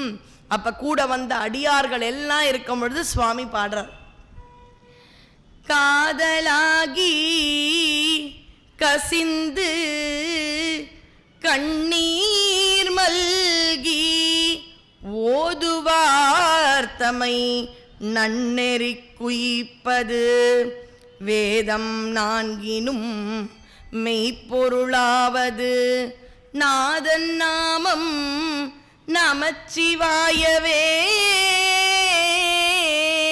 அவ்வளவுதான். எல்லா அடியார்களும் இறைவனோடு கலக்கின்றார்கள். அந்த ஒரே சமயம் சம்பந்தர் கையை பிடிச்சு அந்த அக்னிக்கு முன்னாடி திருநீலநக்கருடைய வேள்விகளோடு சொக்கியார் என்ற பெண்ணடியாரும் அத்தனை அடியார்களோடு சென்றார்கள் என்றால் அவர்கள் எப்பேற்பட்ட பக்குவமான ஆன்மா அப்படின்றது தெரியும். இப்படியாக திருநீலநக்கர்னு சொல்லும் பொழுது பெயரே தெரியாத அவருடைய மனைவியார், யாழ்ப்பாணருடைய மனைவியார், காதலியார், சொக்கியார் என்று 3 பெண்ணடியார்களை தரிசனம் செய்தோம். இன்னும் காரைக்கால் அம்மையாருக்கே நான் வரலையா? ஒரு 2 நிமிஷம். கோட்புலி நாயனார், இவரெல்லாம் ரொம்ப பேசியிருக்க மாட்டோம். யார் இந்த கோட்புலி நாயனார்னா, அவசியமான செய்திகள் இன்று எல்லாமே அவசியம். பெரிய புராணத்தில் அனாவசியமே கிடையாது. அவசிய செய்தி கொஞ்சம் மிகையாகவும் இன்று பெண்ணடியார்கள் அல்லாத செய்திகளை கொஞ்சம் கம்மியாகவும் சொல்றேன். இவர் சிவனுக்கு என்றே பல காலம் சொத்து சேர்க்கிற மாதிரி. யாருக்குங்க நம்ம சொத்து சேர்ப்போம்? நிலம், வெள்ளி கட்டி, தங்க கட்டி, காசு டெபாசிட்னு நம்ம குழந்தைங்களுக்கு தான் சேர்ப்போம். ஆனா ஒரு அடியார் இருந்தாராம், வீட்டுக்கும் கொடுப்பாராம், ஊருக்கும் கொடுப்பாராம்.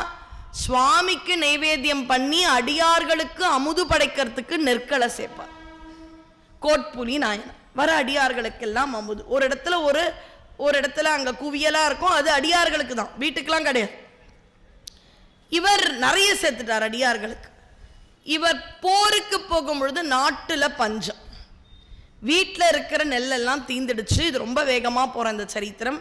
அதனால் வீட்டில் இருப்பவர்கள், அவர்களோடு சொந்தங்கள் பந்தங்கள்னு ஒரே ஊரில் தானே வாழும். எல்லாரும் சொல்கிறாங்க வீட்டில் எல்லாம் இந்த இவங்க கிட்ட வந்து, ஆமாங்க எங்கள் வீட்லையும் எல்லாம். என்ன சொல்கிற, உள்ளதான் ரூம் நிறைய உன் புருஷன் வச்சுருப்பாரு நெல்லெல்லாம். அச்சுச்சோ அது அடியாருக்கு, அவர் என்னை நம்பி கொடுத்துட்டு போருக்கு போயிருக்கா. குடு, திருப்பியும் பஞ்சம் தீர்த்து மழைலாம் வந்தால் எல்லாரும் கொடுத்துட்றோம். வேண்டாம் நான் சொல்கிறோம், நாங்களும் பக்தர்கள் தானே. இல்லையே, அவருக்கு தெரியாம அடுத்த வேளை சாப்பாட்டுக்கே நமக்கு இல்லை, சரின்னு அதை எடுத்து எல்லாரும் சாப்பிட்றான். இந்த செய்தி தெரிந்து வரார். வந்த உடனே கோவம். யாரெல்லாம் வந்தா நம்ம வீட்டுக்கு? இவங்க வந்தாங்க, அந்த அத்தை, இந்த மாமா, இந்த பெரியப்பா எல்லாம் சொல்லுங்க. எல்லாரையும் கூப்பிட்டேன். எதுக்குங்க? நிறைய நெல் இன்னும் இருக்கு, எல்லாருக்கும் இன்னும் கொஞ்சம் கொடுத்துடலான்னு பார்க்குறேன், அப்போ தான் வருவாங்க. இப்படி சொன்ன உடனே எல்லாரும் நெல்லுக்கு ஆசைப்பட்டு ஓடி வராங்க.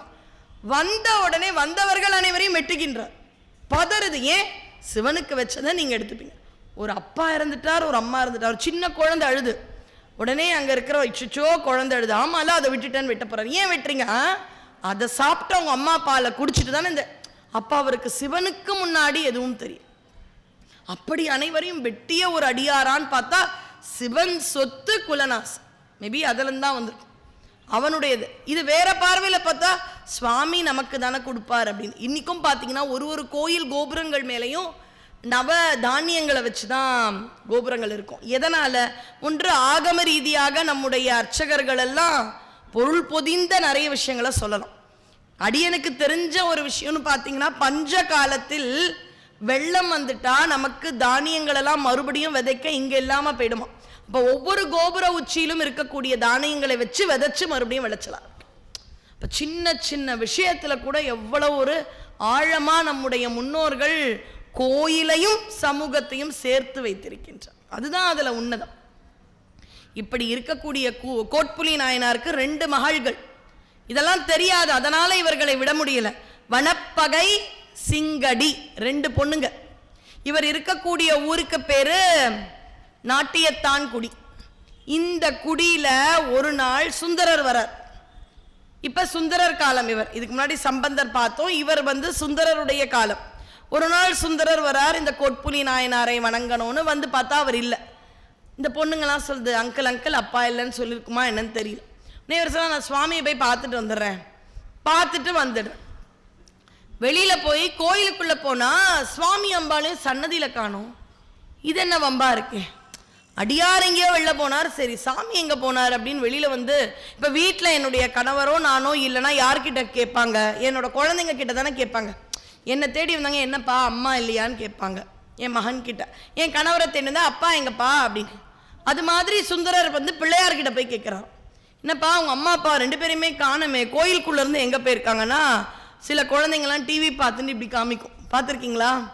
அதுங்க பாட்டுக்கு டிவின்ற ஒரு உலகத்துல கையில ரிமோட்டோட இருக்கும். யாராவது கேட்டாங்க, அது மாதிரி பிள்ளையார் ஏதோ யாருக்கோ அருள் பண்ணிட்டு இருப்பார் போல இருக்க. அவர் பாட்டுக்கு ஈசான்ய மூலையை காமிக்கிறாராம். வடகிழக்கு ஈசான்ய மூலை. இதுல குழந்தை எதுக்கு அங்க காமிக்குது அப்படின்னு போய் பார்த்தா, அங்க சுவாமியும் அம்பாளும் உட்கார்ந்து நாட்டு நடுறாங்களாம். திருப்பியும் இந்த மாதிரிலாம் பஞ்சம் கிஞ்சம் வந்தா அந்த கோட்புலி எதையாவது வெட்டிக்கிட்டி போட்டுற போறாரு. எல்லாரும் பக்தர்கள், அதனால பிரச்சனை வந்துடக்கூடாது. நாட்டு நடவு வைக்கும் பொழுது ஆள் குறைஞ்சா சாமி அம்பாளுமே வச்சிருமா. அவங்க 2 பேரும் உட்கார்ந்து அழகா விவசாயிகள் மாதிரி 2 பேரும் உழவன் உழவத்தி மாதிரி உட்கார்ந்து நாட்டு நட்டுன்னு இருக்காங்க. பார்த்தாராம், நட்ட நடாக்குறை நாளை நடலாம், நாளை நடாக்குறை சேரு தங்கிடவே நட்டது போதும் கரையேறி வாரும், நாட்டியத்தான் குடி நம்பி அப்படின்ட்டு போதும் போதும் நீங்கள் நட்டது, உங்களை பார்க்க நான் ரொம்ப தூரத்துலேருந்து வந்திருக்கேன், இப்போ ஏதாவது வருவோம், ஓ நீங்கள் வந்திருக்கீங்களா, ஆமாங்க நாளைக்கு வந்து வரீங்களா, கொஞ்சம் வீட்டுக்கு வந்து பத்திரிக்கையை வாங்கின்னு வந்துருங்களேன்னு கூப்பிட்ற மாதிரி நம்பியாரூரர் சுந்தரர் சுவாமி அம்பாள் விவசாய வேலையில் இருக்காங்க. நீங்கள் நட்டதெல்லாம் போதும், நாளைக்கு வரீங்களா, உங்களை பார்க்க கோயிலுக்கு வந்திருக்கேன், கோயிலுக்கு வந்தீங்கன்னா என்ன தருவ அப்படின்னு நட்டுண்டே கேட்குறார். ஒரு தமிழ் பாட்டு, ஐயோ பாட்டு அரைச்சி, சரி சரி வாடி நாளைக்கு நம்ம நட்டுக்கலான்னு 2 பேரும் கிளம்பி சன்னதிக்குள்ளே வந்துட்டாங்க. அங்கே பதிகம் பாடுறாரு. இந்த பதிகம் பாடுறதுக்கு முன்னாடி கோட்புலி வந்தவர் சொல்கிறாராம், சுந்தரர் பெருமானே நீங்கள் பறவையார் சங்கிலியாரை மட்டும்தான் திருமணம் பண்ணியிருப்பீங்களா, என்கிட்ட 2 பெண்கள் இருக்காங்க. அச்சோ 2 பெண்களை நான் தேவ உலகத்தில் பார்வதியினுடைய தோழிகளை பார்த்ததுக்காக எடுத்த பிறப்புன்னு பயந்துட்டார் சுந்தரர். இல்லை என்னுடைய 2 குழந்தைகள் சிங்கடி வனப்பகை, இருவரும் சிவபக்தர்கள், இவர்களையும் நீங்கள் கல்யாணம் பண்ணிட்டா நல்லா இருக்கணும். 2க்கு ஆசைப்பட்டே கைலாயத்தில் இருந்த அணுக்க தொண்டர் நான் இங்கே வந்து 19 வருஷத்துக்குள்ள சுவாமி எப்போ தடுத்தாட்கொள்வார்னு பறவையார்கிட்டையும் சங்கிலியார்கிட்டையும் மாட்டின்றது போதும், எனக்கு இதுக்கப்புறம் இல்லை 2 குழந்தைங்க உங்களுக்காக வச்சுருக்கேன். அப்படியா, சரி 2 குழந்தைங்களும் தத்து எடுத்துக்கிறேன் அப்படின்னு. இதை தான் ஏதோ ஒரு வேறு நாட்டில் வந்து விவேகானந்தர் கிட்ட ஒரு பொண்ணு வந்து கேட்கும், உங்களை நான் கல்யாணம் பண்ணிக்கலாமா, அப்போ உடனே விவேகானந்தர் சொல்லுவார், எதுக்குமா, நான் துறவின்னு தெரியுமே. இல்லை ரொம்ப அழகாக இருக்கீங்க, பண்பாக இருக்கீங்க, எங்கள் நாட்டில் இந்த மாதிரி கிடையாது, ஒரு பாரத தேசத்தின் ஆன்மீகத்தையே உலகம் முழுக்க சகோதர சகோதரிகளேன்னு சொல்லிட்டு உங்கள் நாட்டில் தாய் மாதிரி எல்லாரையும் பார்ப்போன்ற பண்பை சொல்லிட்டீங்க. நாங்கள்லாம் ஜென்டில் விமன் தான் சொல்லுவாங்க, ஜென்டில் விமனை யார் வேணாலும் கல்யாணம் பண்ணிக்கலாம், ஆனால் பிரதர்ஸ் அண்ட் சிஸ்டர்னு சொன்னவங்கள கல்யாணம் பண்ணிக்கலாம். அப்போ எந்த அளவு ஒரு இந்தியாவினுடைய அந்த ஆன்மீகத்தை காமிச்சிங்க, உங்களை மாதிரி ஒருத்தரை கல்யாணம் பண்ணிக்கலாம், அப்போ எனக்கு உங்களை மாதிரி ஒரு குழந்தை பிறக்கும், குழந்தை என்ன மாதிரி வேணும். ஆமாம், அப்போ என்னையே தத்து எடுத்துக்கோ, குழந்தை தானே வேணும், கல்யாணம் பண்ணி குழந்தை பிறக்கலாம், பிறக்காமல் போகலாம், பொண்ணாக பிறக்கலாம், நீ கேட்குற பையன் இல்லாமல் போகலாம், எதுக்கு இவ்வளோ பிரச்சனை, இப்போ இன்னிலேருந்து உனக்கு நான் மகன், உனக்கு குழந்தை பிறந்துட்டான், என்னையே எடுத்துக்கோ ஏன் அப்படின்னு சொன்ன மாதிரி இதற்கெல்லாம் மூலம் யாருன்னு பார்த்தீங்கன்னா சுந்தரர். இன்னொரு 2 அப்படின்னு பயந்துட்டார். இப்போதான் 2க்காக வினை அறுக்க வல்லேன் அப்படின்னு வந்தா இப்ப 2 பெண்களை கொடுக்கின்றார்களே அப்படின்னு ஒரு இது பண்ணி, இந்த 2 குழந்தைகளும் சிவத்தொண்டர்கள், என்னுடைய குழந்தைகள் இனிமே அப்படின்னு சொன்னாரு. சொன்னது உங்களுக்கு எப்படி தெரியும் அப்படின்னா, வீட்டுக்கு போய் நேரம் இல்லை அந்த பாடல் சொல்ல, அதனால இங்கேயே சொல்லிடுறேன். நாட்டியத்தான் குடி தேவாரம் அப்படின்னு போடுங்க, சுந்தரர் பாடின ஒரு தேவாரம் வரும். அதுல நிறைவான பாடல்ல பார்த்தீங்கன்னா சிங்கடி அப்பன், வனப்பகை அப்பன்ற மாதிரி வார்த்தைகள்ல அந்த குழந்தைகளுக்கு நான் தான் அப்பன்ற மாதிரி சுந்தரர் டிக்ளேர் பண்ணி பாடின பாடல். 2 பேரோட அவர்களுடைய தந்தைன்ற பொருளோட 2 பேரும் கொண்ட பதிகம் உண்டு. அதுதான் இந்த ஒரு விடைக்கு அத்தாட்சி. அப்ப அப்பா சொன்னா 2 கல்யாணம் ஆனாலும் அதெல்லாம் தெரியல, சிவத்தொண்டர்னு வந்த பெண்கள் எங்கே, உங்களை நான் குழந்தையா எடுத்துக்கிறேன்ட்டு உடனே அந்த 2 பெண்களும் அங்கதான்.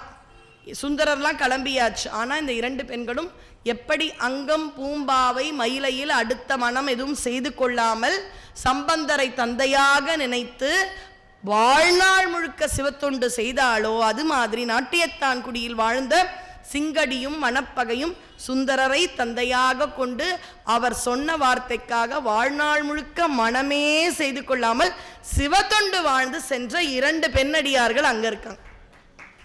உங்களெல்லாம் கேட்டதே இல்லையேங்க. இவ்வளோ பேரை சொல்லிட்டு நம்ம அம்மாவுக்கு வராமல் இருக்கலாமா? பாடெல்லாம் சொல்லணும்னு ஆசை. பாருங்க 8 என்ன முடியுதோ பார்க்கலாம். காரைக்கால் போலாமா? காரைக்கால், பாண்டிச்சேரி, காரைக்கால், இன்னைக்கும் சில கோயில்களுடைய நிலைமை பார்த்தாலே நமக்கு பக்குன்னு இருக்கும். சுச்சோ இவ்வளோ பெரிய சரித்திரம் உள்ள ஒரு கோயில் இங்கே வந்தால் என்ன இப்படி பராமரிப்பற்று இருக்கு, பதறம்ல மனசு. ஆனால் அப்படி இருக்காது. இன்னைக்கு போனாலும் காரைக்கால் அம்மையார் சும்மா ஜக ஜோதியா கோயில் புதுப்பிக்கப்பட்டு ஒரு பக்கம் சிவன் கோயில், இன்னொரு பக்கம் பேயார் அருள் பாலிக்கும் அழகான தலம் தான் காரைக்கால். இந்த அம்மாவை பற்றி என்னெல்லாம் பார்க்கலாம், சரித்திரம் தெரியுன்றதுனால ஒரு சில அனுபவங்கள் பார்க்கலாம். ரொம்ப ரொம்ப எளிமைங்க. உள்ள போனால் ஒரே ஒரு அமர்ந்த நிலையில் இருக்கக்கூடிய அடியார் யாருன்னு பார்த்தீங்கன்னா அது நம்முடைய காரைக்கால் அம்மையார். இது உங்களுக்கு தெரிஞ்சிருக்கும், இது தெரியாத விஷயமா இருக்காது நான் சொல்ல. இப்போ திருமுறைக்கு போகலாம். தெரியாத கூட்டம்னா நானே சொல்லிடுவேன், காரணீச்சரம் எல்லாம் தெரிந்த கூட்டம். நீங்கள் ஏதோ என்ன பேச விட்டு நீங்கள் கேட்குறீங்க, அதுதான் உண்மை. திருமுறைகள் எவ்வளவுங்க மொத்தமா சொல்லிட்டாங்க எல்லாரும், 12. முதல் 3 திருமுறை 1, 2, 3 சம்பந்தர் அம்மாசனம். அடுத்த 3 நாவுக்கரசர், 4, 5, 6 நாவுக்கரசர், 7 சுந்தரர், 8 மாணிக்கவாசகர், 9 அடியார்கள் சேர்ந்து பாடிய திருவிசைப்பா திருப்பல்லாண்டு. இப்போ எவ்வளோ ஆயிருக்கு? முதல்ல 4 முடிச்சிட்டோம். 4, 9ஆம் திருமுறை நவமர் என்று சொல்லக்கூடிய 9 அடியார்கள், 9 4 13 கணக்கு போட்டுட்டே வந்துரு. அடுத்தது 10ஆம் திருமுறை திருமூலர் அருளி செய்த திருமந்திரம். அப்ப 4 9 13 13 1 14. 14லேருந்து அப்படியே 12ஆவதுக்கு வந்துருங்க. ஒரே ஒரு அருளாளர் அருளி செய்த சேக்கிழார் பாடிய பெரிய புராணம் திருத்தொண்டர் புராணம். அப்ப எவ்வளோ ஆயிருக்கு? 15. சரிங்களா? 4 9 பேர் 13, 14 திருமூலர், 15 சேக்கிழார். 11ஆவது திருமுறையை விட்டுட்டோம். இப்படி ஞாபகம் வச்சுக்கோ, 11ஆவது திருமுறையை 12 பேர் பாடியிருக்காங்க. அடியார்கள்னு பார்த்தீங்கன்னா 11 தான் பாடியிருப்பாங்க. இந்த சுவாமியே ஒரு பாட்டை பாடி 12ஆவதா வந்துட்டு 11 தான் ஏற்பாடு இருக்கு. சுவாமிக்கு ஆசை இந்த கூட்டத்தில் உட்கார்ந்தா என்ன, அது என்ன 9ஆவது திருமுறைனா 9 பேர், 11ஆவது திருமுறைனா 11. பரவாயில்ல, நம்ம ஒன்று பாடி வைக்கலாம், நம்மளும் இவங்க கூட சேர்ந்து உட்காரோம். மதுரைக்கு போறீங்களா? சங்க புலவர்களுக்கு நடுவில் சுவாமி இருப்பார். அவர் தான் முதல் சங்க புலவர். நான் சுந்தரேச கடவுள், தென்பாண்டி நாட்டான் அப்படிலாம் கிடையாது. புலவர்களுக்கு நடுவில் போய் உட்காந்துப்பார். இன்னைக்கும் பார்த்தீங்கன்னா அதான் அடியார்களுடைய அழகு. சுவாமி என்ன சொல்றாரு? அடியார்களுக்கும் நான் அடியேன்னு சொல்லிட்டு தலைமை மாதிரி இப்படி உட்கார முடியுமா? அடியார்களுக்கு நடுவில் உட்காரணும். அந்த பண்பினை சுவாமி செஞ்சார். எங்க? முதல்ல சங்க புலவர்களுக்குள் மதுரை. அங்கே ஒரு சன்னதி இருக்கும். நம்ம ரொம்ப கூட்டமாக கஜ கஜ கஜன்னு இருக்கிற இடத்துல மட்டும் பார்த்துட்டு வந்துடுவோம். அடுத்த தடவை போனீங்கன்னா சுந்தரேசரை வலம் வரும் பொழுது உங்களுக்கே ஒரே சந்தேகமாக இருக்குது. அந்த மீனாட்சியை கும்பிடும் பொழுது ஒரு அடித்து முடிச்சு ஒரு 3-4 மணி நேரத்தில் இந்த கூட்டம் எங்கேப்பா போச்சுன்னு இருக்கும். நம்மளோட சேர்ந்து ஒரு 2-3 பேர் இருந்தால் ஜாஸ்தி. அங்கே தான் கல்யாண சுந்தரருடைய அழகான திருவுருவச் சிலை இருக்கும், சங்க புலவர்கள் இருக்கும். அங்கே போய் நம்ம அந்த புலவர்கள் சன்னதியை பார்க்கவே ஆள் இருக்காது. நம்ம தமிழ் இதெல்லாம் படித்தவங்களுக்கு அந்த சன்னதிக்கிட்டேயே கொஞ்ச நேரம் நிற்கலாமான்னு ஆசையாக இருக்கும். ஏன்? முதல் சங்கத் தலைவர் எம்பெருமான், 2ஆம் சங்கத் தலைவர் அவருடைய புள்ள முருகப்பெருமான், உடனே 3ஆவது சங்கத்துக்கு அவருடைய புள்ளன். என்ன இது, அவங்களே புள்ளையா வராங்கன்ற மாதிரி இருந்துடக்கூடாதுன்னு நான் சுவாமியை மட்டும்தான் பேசுகிறேன். அவங்க பிள்ளைகளே வந்துட்டு இருக்காங்களேன்னு நினச்சிடக்கூடாதுன்ட்டு அகத்தியரை உட்கார வச்சுட்டு அப்படி 3 இருக்க சங்க புலவர்கள் சூழ இருக்கக்கூடியார். சுவாமி பார்த்தார், எல்லாம் சரியா அந்த நம்பியாண்டார் நம்பி தொகுக்கிறாரே, 1 2 3 4 9க்கு 9 11. சரிங்க, 11ல் போய் உட்காந்துடலாம். ஏன் 11ல் தான்? ஏன் சுவாமி 9ல் உட்காந்துருக்க கூடாதா? மற்ற எங்கேயுமே உட்கார முடியாது. ஏன்னா சம்பந்தர் மட்டும் பாடிட்டார், உட்கார முடியாது. ஒரு அடியார்கள் பாடின இடத்துல சுவாமிக்கு சீட்டு கிடையாது, குரூப்பாக இருக்கிற இடத்துல உட்காரலாம். ஏன் 9 விட்டுட்டு 11ல் உட்கார? ஏன்னா 9 காலத்தால் பார்த்தீங்கன்னா ரொம்ப ரொம்ப பிற்பகுதி. அந்த 11ல் பார்த்தீங்கன்னா ஒரு குழந்தைக்கு அம்மா இருக்கிற இடம் கம்ஃபர்ட்டாக இருக்கும். எப்போவுமே எங்கேயாவது கூப்பிடுவாங்க, என் கூட தங்கறியா, நான் நல்லா பார்த்துப்பேன். அம்மா வந்தால் நான் தங்க, அம்மா இல்லைன்னா குழந்தைக்கு ஒரு வசதியாவோ நம்பிக்கையாவோ இருக்காது. 11ஆவது திருமுறையில் தான் காரைக்கால் அம்மையார் இருக்காங்க. சாமி பார்த்தாரா, அம்மா இருக்கிற இடத்துல நம்ம போய் உட்காந்துக்கலாம். 11 12 இருக்கட்டும்னு ஒரே ஒரு பாட்டு பாருங்க. 4000 பாட்டு சேக்கிழார் பாடி, அவரும் திருமுறை ஆசிரியர். இவர் வந்தாரு, ஒரு பாட்டு கூட பாடலைன்னா இங்கே சேர்க்க மாட்டாங்கன்னு ஒரே ஒரு திருமுக பாசுரம் மதுரையில் இருக்கிற ராஜாவா பாடினார். யாரு? சிவபெருமான். நானும் அருளாளர்னு இவங்க கூட உட்காந்துட்டார்.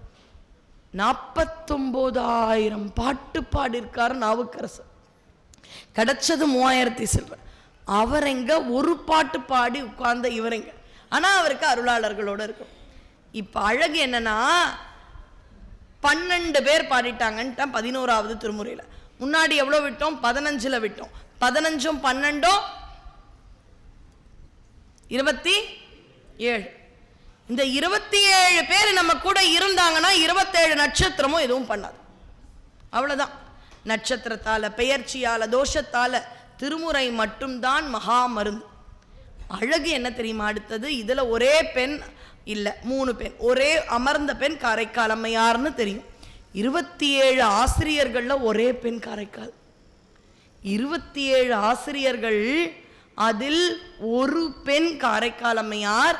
அடியேன் அறிவு கேட்டிய அளவு சுவாமிக்கு அப்புறம் ரொம்ப காலத்தால முந்தியாருன்னா காரைக்கால்.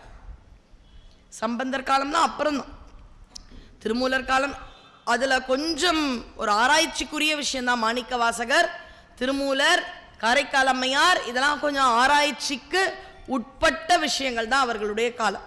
ஆனா காலத்தால் மிக மிக மூத்தவர் காரைக்கால் அம்மையார்னு பொதுவாக நான் சொல்வது தவறாக. மிக மூத்தவர் காரைக்கால் அம்மையார் வருவது வரைக்கும் சுவாமினாலே இடுகாட்டில் ஆடும் ஒரு தெய்வமாக மட்டும்தான் வழிபாட்டில் இருந்தார். சொல்ல போனா இடுகாடு என்பது பொதுவா பெண்கள் யாரும் நம்முடைய இடங்கள்ல இருந்து போறதில்லை. இன்னைக்கான போறாங்க, காலம் மாறி இருக்கு, அவர்களுடைய சூழ்நிலை போறாங்க. ஆனா இடுகாட்டுக்கு செல்லாத இடத்தில்தான் இறைவன் எல்லா ஆன்மாக்களையும் உய்வு பெற கோயில்ல இருப்பாராம். ஆனா நிறைய நேரத்துல அவர் இடுகாட்டில் ஆடிக்கொண்டு இருப்பார். அதனால அம்மா கேட்டாங்களாம், பேயாரா வடிவம் எடுத்து பேயினுடைய வீடாக பல நாட்கள் அம்மா பயப்படவே மாட்டாங்களாம், இடுகாட்டில் இருக்கும். ரொம்ப அழகா இருக்கும். அந்த இடுகாட்டில் எப்படியெல்லாம் பேய்கள் இறைவனை கொண்டாடின இதெல்லாம் கேட்டாலே கோயில்ல பேசக்கூடிய இடமான்னு நினைப்போம். ஆனா அந்த இடத்தையும் கோயிலாக மாற்றி நாம் அனைவருக்கும் இறைவன் ஒரு ஆள் மட்டும்தான் அங்க துணையா இருப்பார். யாரெல்லாம் இங்க தொணை தொணை தொணை நினைக்கிறோமோ எப்ப எடுப்பாங்க? ஒரு அளவுக்கு மேல முடியாது. அதானங்க நிதர்சனம். நம்ம மட்டும் இன்னொருத்தரோட போயிட போறோமா? கிடையாது. அப்ப நமக்கான ஒரே துணை வடிவேலும் செங்கோடன் மயூரமுமே. அதுதான் இடுகாட்டில் சுவாமி மட்டும்தான் துணையா இருப்பாராம். வந்துட்டியா, வா, பயப்பட. அம்மா இல்லையா? வருவா வருவா. மசான கொள்ளனா வருஷத்துக்கு ஒரு தடவை வந்துட்டு போவா. அங்காளியா வந்துட்டு போவா. இப்படி தைரியம் கொடுக்கறது யாரு?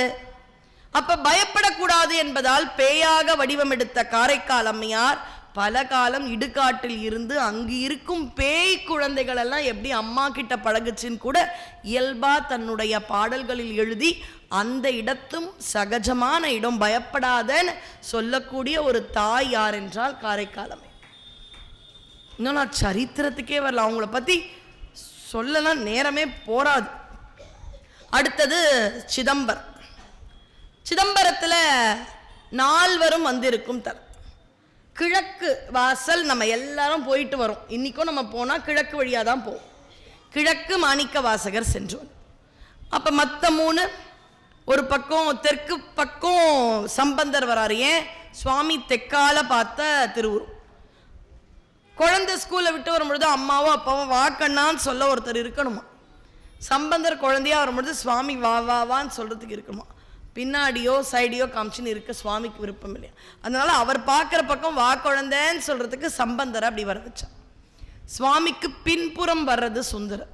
என்னப்பா எப்படி இருக்கேன்னு தோளில் உரிமையாக தட்டுற உரிமை ஃப்ரெண்டுக்கு உண்டான். அப்படி வந்தார். இங்கே வா அப்படின்னு வேலைக்கு கூப்பிட்டா வர்றதுக்கு நாவுக்கரசர். இப்படி 4 வாயில்கள் 4 வந்தார்கள். எனக்கு இப்போ ஒரு பாயிண்ட் மறந்துடுச்சு, நீங்கள் தான் சொல்ல போறீங்க. சம்பந்தர் சுவாமி எப்படிங்க பார்த்தாரு? டக்கு டக்குன்னு சொல்லுங்க, உங்களுக்கு தெரியும், யோசிக்கவே யோசிக்காதீங்க. சம்பந்தர் சாமிய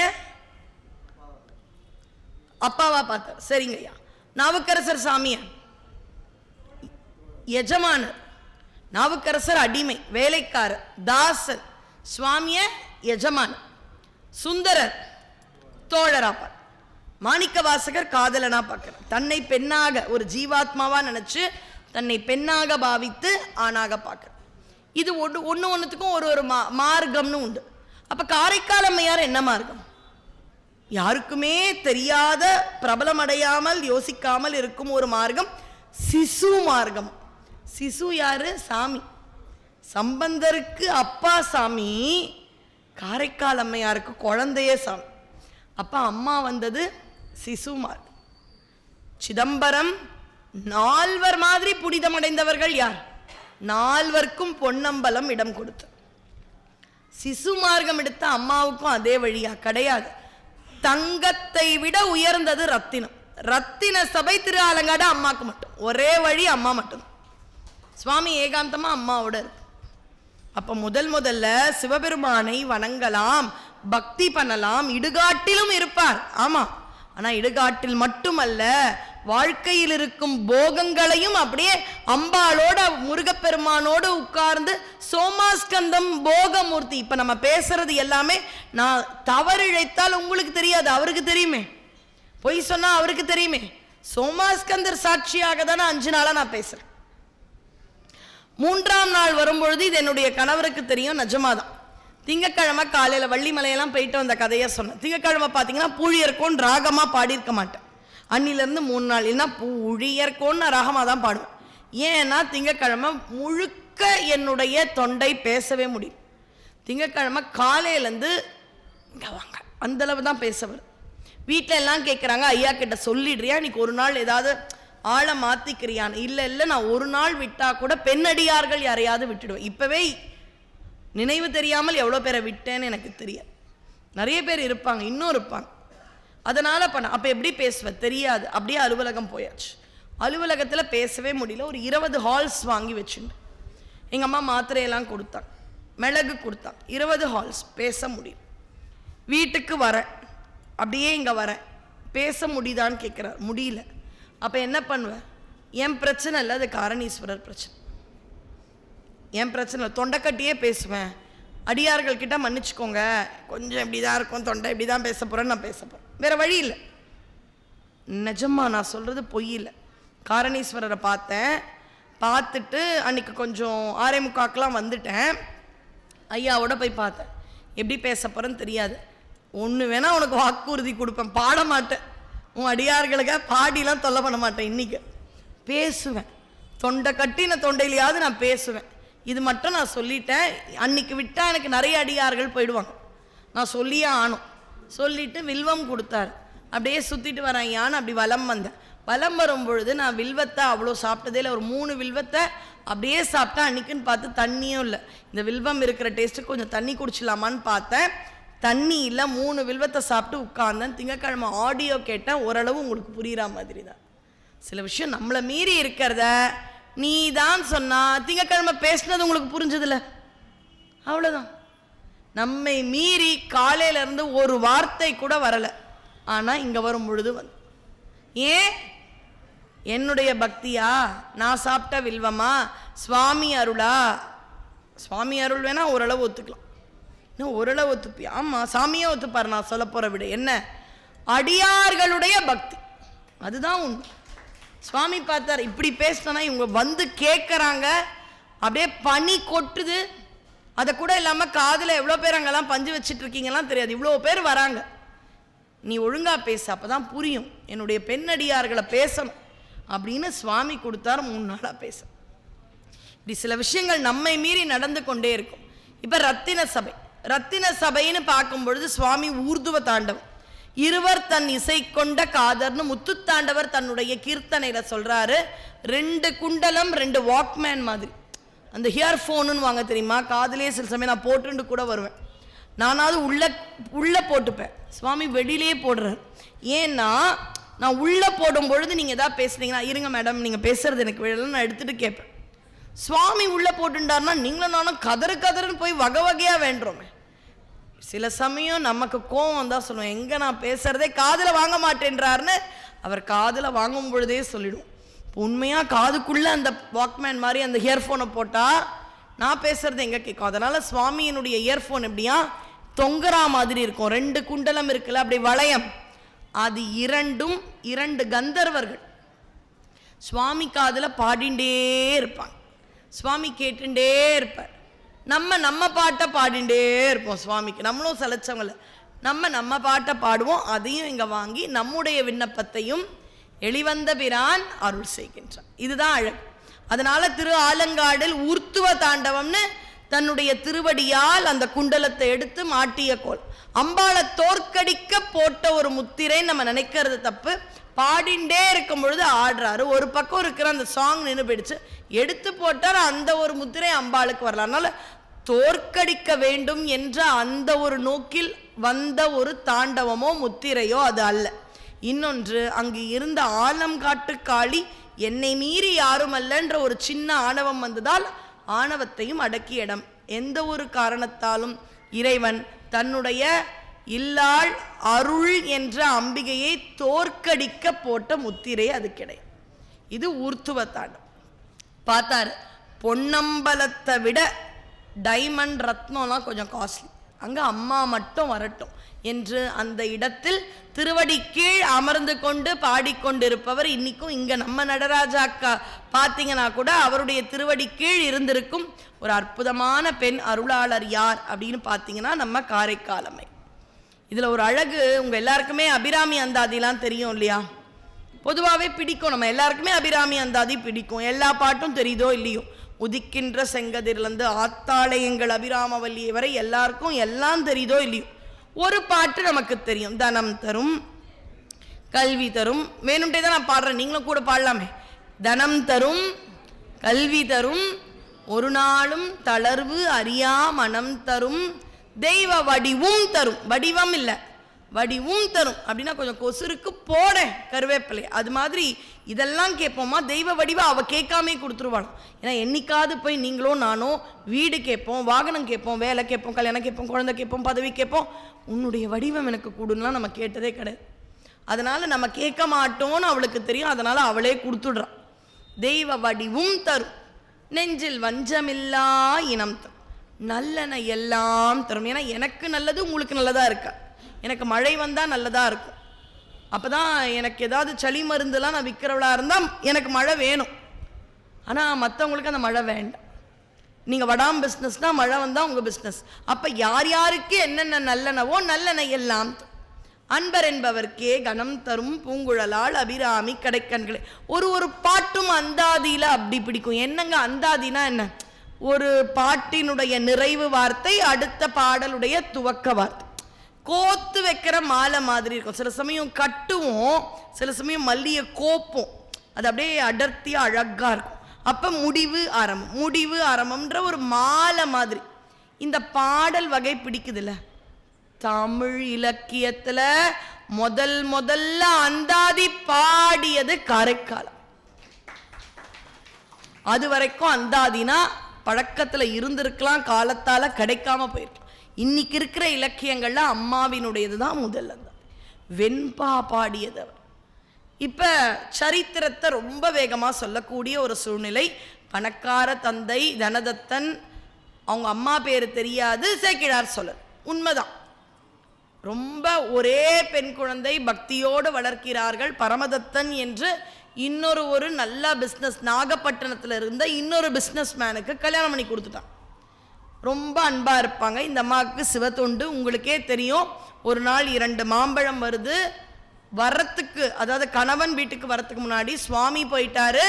சிறு தொண்டர் வீட்டிற்குள் ஆண் இல்லை என்று நுழையாத இறைவன் இது அம்மா வீடுன்னு உரிமையாக உள்ள போயிட்டார். இந்த காரைக்கால் அம்மையார் வாழ்க்கையிலிருந்து நம்ம கற்றுக்கொள்ள வேண்டிய விஷயம் என்னவென்றால், வீட்டில் சுட சுட குக்கரில் கடைசியாக சாதம் வச்சுக்கலாம் அப்படின்ற பழக்கம் தவறும். காலையில் எழுந்த உடனே, அடுப்பு வந்த உடனே முதலில் அன்னம் சமைத்து சுவாமிக்கு நைவேத்தியம், அதுக்கப்புறம் கரியமுது. இங்கே யாருக்காவது நான் கேட்குற காம்பினேஷன் பிடிக்குமான்னு சொல்லுங்கள். எனக்கு கொஞ்சம் பிடிக்காது. தயிர் சாத்துக்கு மாம்பழம் யாராவது தொட்டு சாப்பிடுவீங்களா? உங்களுக்கு பிடிக்குமா? எங்கள் அம்மாவுக்கு ரொம்ப பிடிக்கும். தயிர் சாதம் தொட்டுக்க ஊறுகாய், உருளைக்கிழங்கு, சிப்ஸுனா பரவாயில்ல. ஒரு மாம்பழம்ன்ற காம்பினேஷன் இதெல்லாம் உங்களுக்கு பிடிக்குதுன்னா இந்த காம்பினேஷனை முதல்ல சாப்பிட்டது இந்த சிவபெரும். ஏன் வந்துட்டாரு? குழந்தை பசின்னு கேட்குது. குழந்தை பசின்னு கேட்கும் பொழுது அம்மா என்ன சொல்லுவாப்பா, சாதம் வடிச்சாச்சு, இருக்கிற தண்ணி சோறாவது குழந்தைக்கு வயத்தை ஒப்பிடணும். இப்படிதான் ஒரு அம்மா நினைப்பா. அப்போ இவங்க வெறும் உணவு தான் இருக்குது, நம்மளை மாதிரி ஆளாக இருந்தால் வெயிட் பண்ணுங்களேன்னு, அதாவது ஆர்டர் போடுறேன், ஒரு குழம்பு வந்துடும்னு ஏதாவது சொல்லலாம். அன்றைக்கி அந்த ஆப்ஷன் உண்டா? கிடையாது. இருந்திருந்தா நல்லா வடை பாயசத்தோடு அம்மா கொடுத்துருப்பாங்களா இருக்கும். இப்போ சுவாமி வந்துட்டார், பசின்னு வந்துட்டார். என்ன இருக்குது? நல்ல காலம் சாதம் வடிச்சிட்டாங்க. கணவன் வர லேட் ஆகும். இதுக்கப்புறம் தான் கரியமுது அப்படின்னு அவர் காய்கறிகள் சாம்பார்லாம் வைக்க போகிறாங்க.